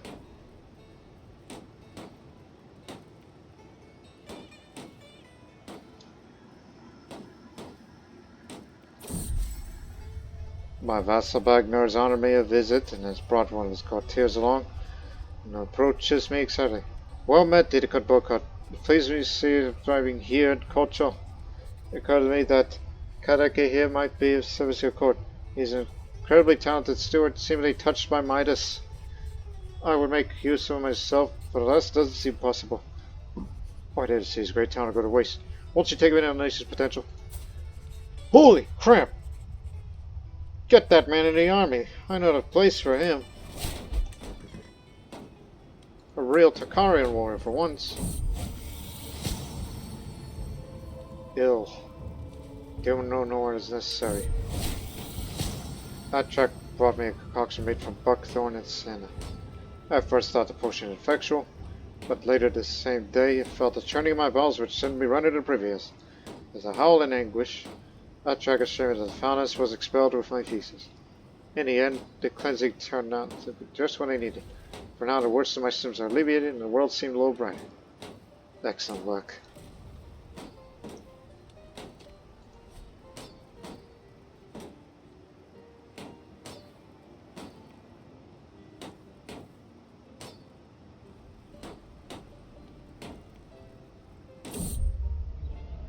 I stand above my subjects as a sovereign ruler, unequaled in a realm, dressed in a part with splendid garments and jewelry, which serve as a subtle reminder to everyone that I am in charge.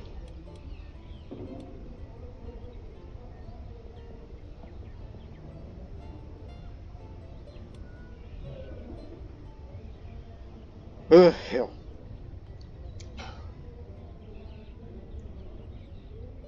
Diplomacy and prestige is always good.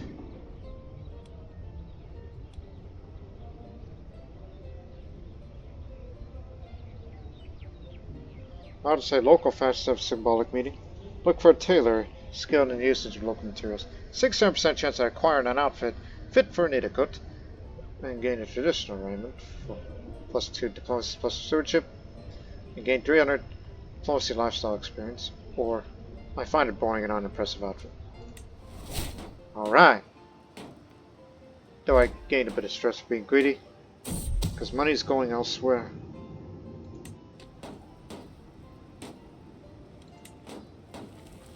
Almost there. We need a bit of a rest period.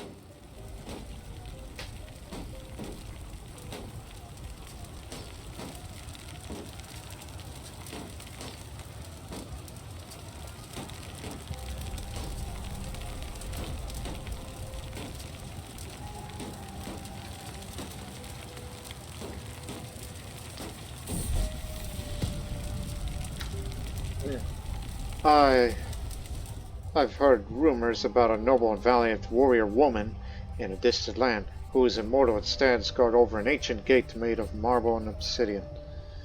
Those who best her in combat will be allowed into the gate, which is a portal to a heavenly paradise, a most peaceful and pastoral landscape one can live in with no worries nor fears. If it did exist, could I go there?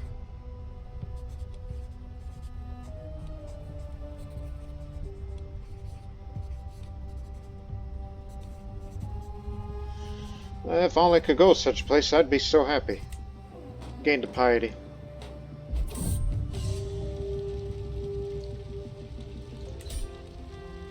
I exit my tent. The siege camp sprawls out before me. A jumble of hastily assembled wood and canvas shelters, yurts, teepees, lean-tos propped there of sticks or rocks, clusters of decrepit wagons, carts jammed with food and necessities, soldiers rotating in shifts around the perimeter, flags flutter in the stiff northwestern breeze, the colors stark and bright against the dune sky, figures hunch over campfires, tossing on wood or brushing sheepskins clean. My low retainer approaches forms the siege center. I gather my bodyguards at the edge camp. The settlement of Bekin stands for me, a doomed and silent hellhole of smoldering thatched roof cottages wreathed in scorched dreams and regret. In the fields between, the dead and dying lie prostrate, ashen mouths slackened, eyes empty. The stench is overpowering, sickening, nauseating. Scourged bodies hang from charred branches, a punishment, no doubt, for some misdeed during the siege. Grieving widows weep into the smoke-stained bandages wrapped around their blistered, lacerated arms. Their screams echo across the blight-scorched battlefield. Loud and limited looting. I imprison everyone. Alright. This is a vassalization war. So you will be my vassal now, but we did this out of practicality.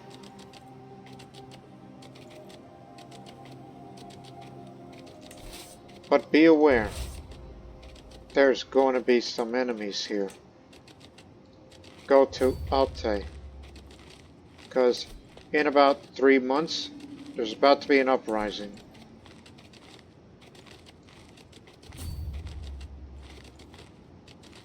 So don't go up to that mountain just yet. Just get yourself supplied. Yeah, you'll be good enough by then.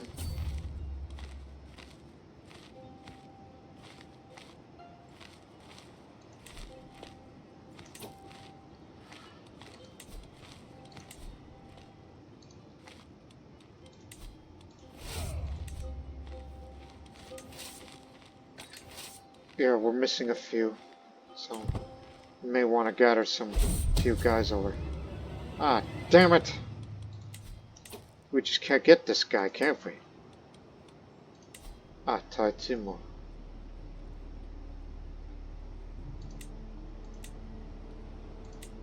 Six. Now use a bit of skin advantage. Just 90. Need to stop getting more breaches.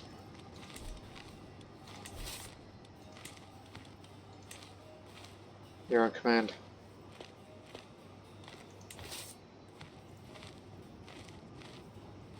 Just get your men in arms and your Bagatula and get up to Alte. That's where the rising's gonna start. Very, very soon. Ultimatum's about to occur at any time now. Do not disband.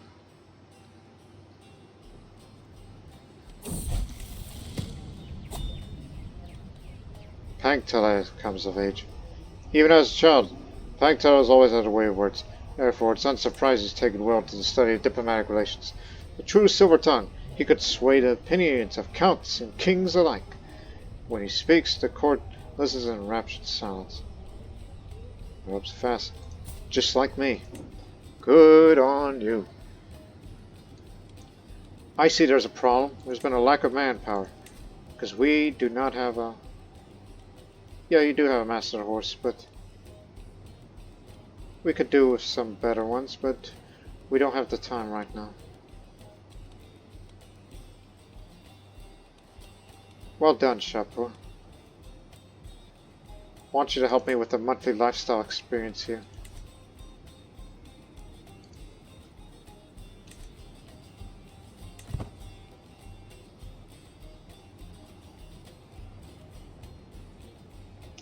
It's all levies at this point. Move up. You'll merge to get soon in. To the vow Idiqut Bokut, we will no longer bow beneath your yoke of oppression. We, proud nomadic Uyghur, were born to roam free beneath these endless skies. With Tengri guiding our riders, we shall break from your pathetic rule and reclaim our place on the open steppe.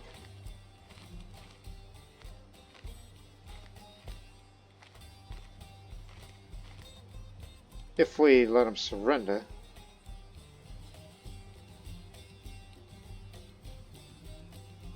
This does affect all the lands that I've been trying to hold. You want freedom, you shall have it in death.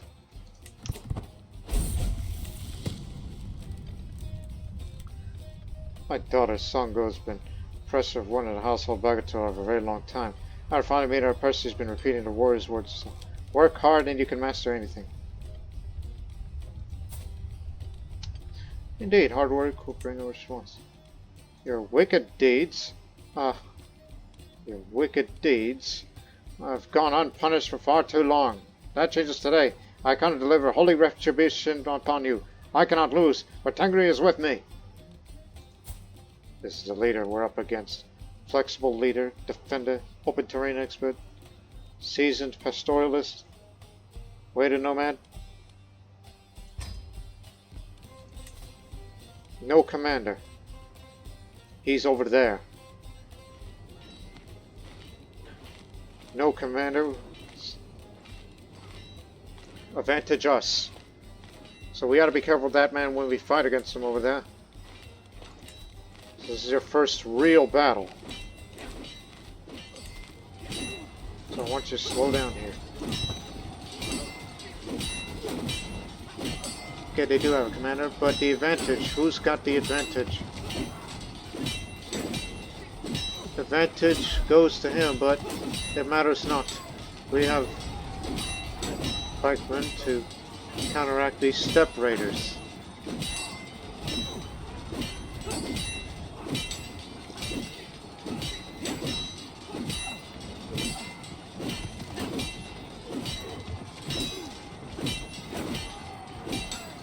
Unfortunately, they're going to be in retreat. They have the advantage, but it matters not anymore.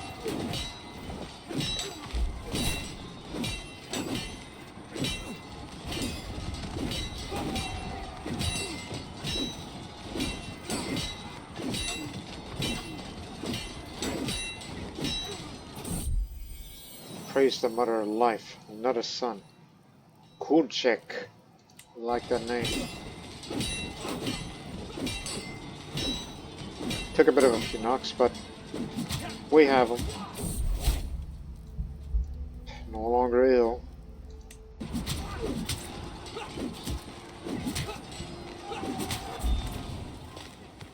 Alright, we captured the man. We won this battle. We need to defeat the man himself. Because if we can't beat him like that, then nothing can. Wait till we regroup.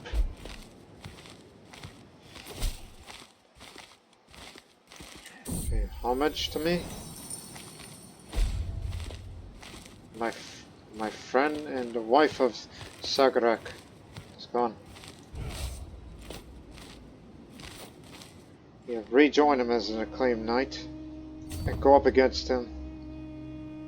We may have won the battle, but we need to win another battle in order to win the war.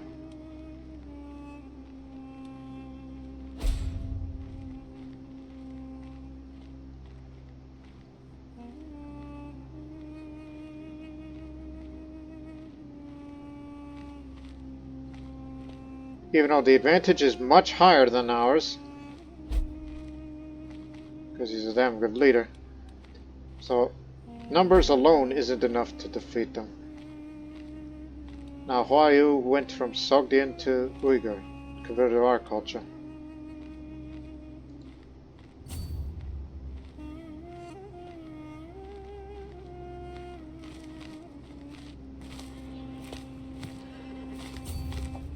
Chances are even, because he's defending against neutral mountains. But we need to get him in our place.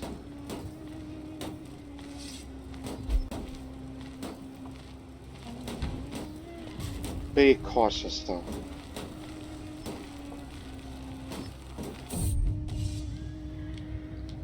Loyal soldiers of foreign origin. Gained an army of 300 men in Qocho. Excellent, but it would be too little too late for us. Because I would rather have you redeploy them elsewhere.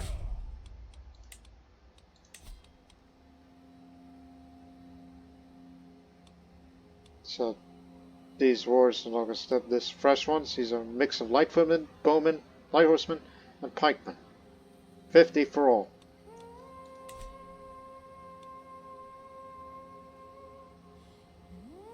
So they need to be redeployed.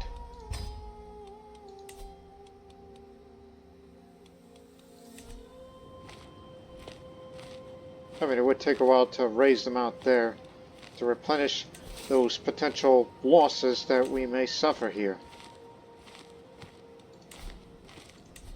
Move rally point here. Raise them over. Oh, it's instantaneous. But that was it. Okay, God dang it. Get up there. Let's hope we can win the battle. Because he has a much higher chance of advantage.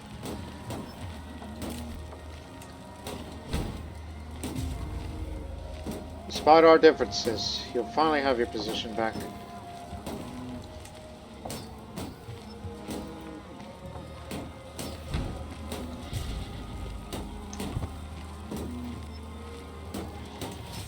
See how this goes. So we do need to acclaim Knight to be in action.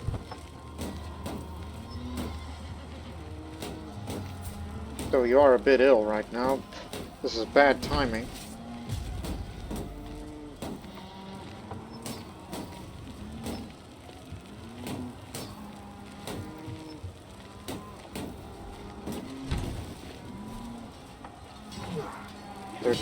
So initial advantage might go to him, but the advantage goes to us a bit. But we may have the numbers, but will it be enough?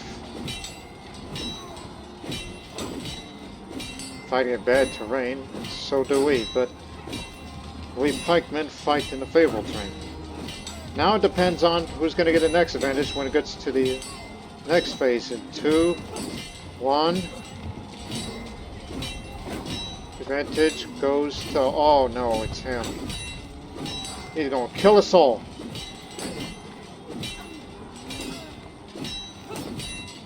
So we take it severe casualties.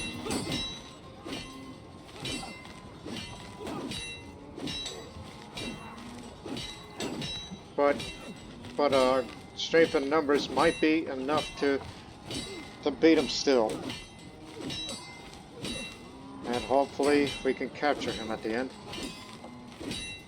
He still has the advantage, but it matters not now.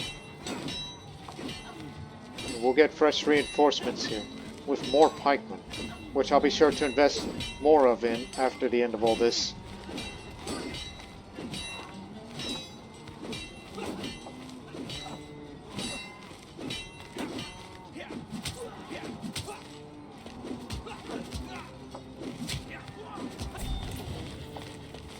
%. It's at the max. All we need to do is unoccupy this place, which shouldn't take long. So follow us.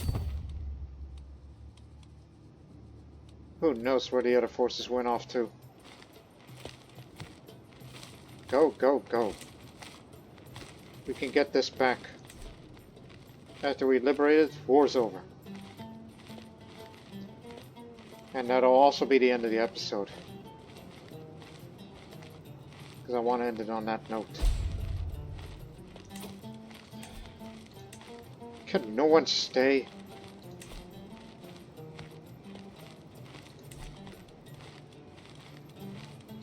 Just join, man. We would have enough.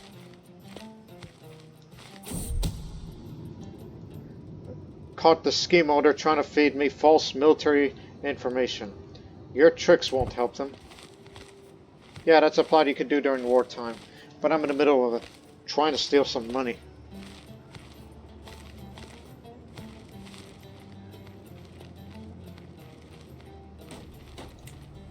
"7 months.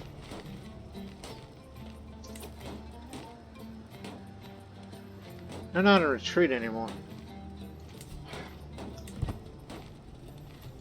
You know they got torchbearers. That means they can get it faster than we can. But who knows where they're going at this point. What matters more is we need to liberate this place before they could try to besiege somewhere else. Given how the Silk Road runs, Qocho, silk is oftentimes a common method of payment or a common gift. A family dispute within a prominent clan recently happened under my jurisdiction, which led to a number of disturbances and threats to public order. Even for me, the affair became a huge headache as I tried to get the whole issue resolved. Once everything finally settled down, the family agreed to pay me a fine for causing such a ruckus. After some negotiation, they agreed to pay the fine in some form of silk. Thank you for your cooperation. Please, don't do it again. Please. 25 gold, 50 prestige, bit of stress. Thank you.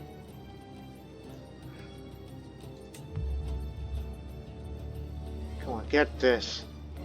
Wait, I know why it's taking so damn long. Switch to him. Come on.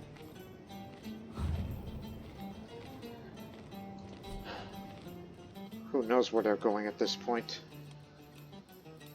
And where's the other horde? They don't have torchbearers like these guys. Yeah, the torchbearers are their siege weapons, in case you're wondering.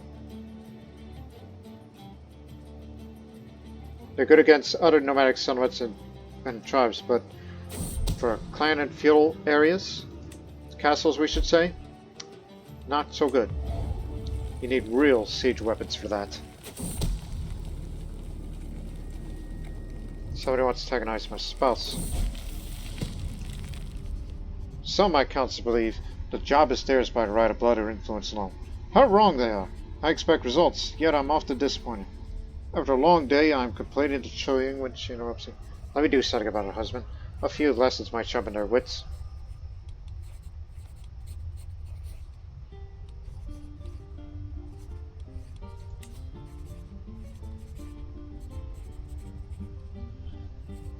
Okay.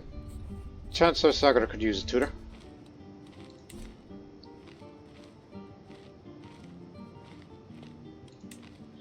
We'll get it back, and we will win.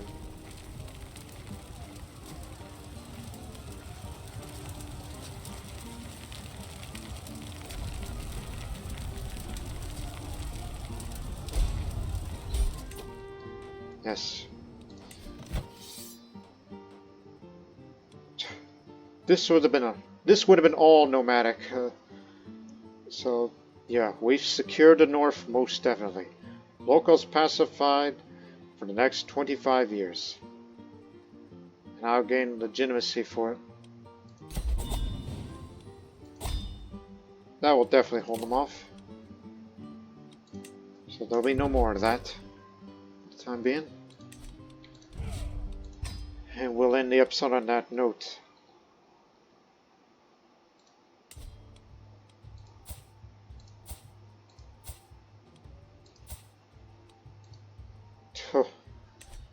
So you paid tribute to.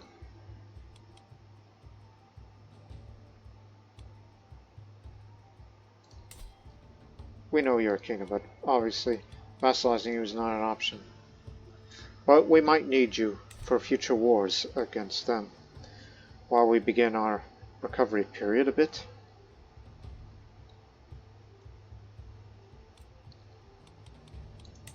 So we will end the episode on that note, despite the recent reforms that hurt the domain tax a bit. But I think we are good enough for another war, as we will convert all the territories that's known to be Tengrist to Manicheanism. For those that are not held by Tengrist vassals, to keep them in line, of course.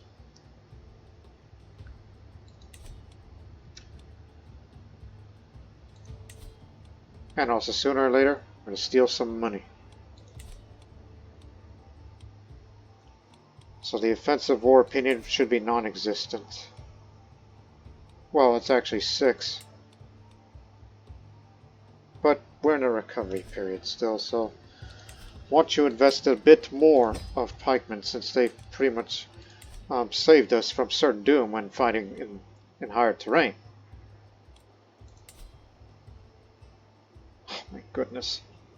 Hill Fort.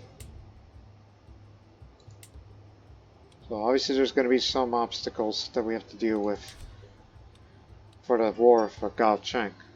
which is going to be a first step towards, you know, going this way to try to, well, first, we get close to each other, and two, form an alliance with them and try to vassalize them in so I don't have to fight a war against them.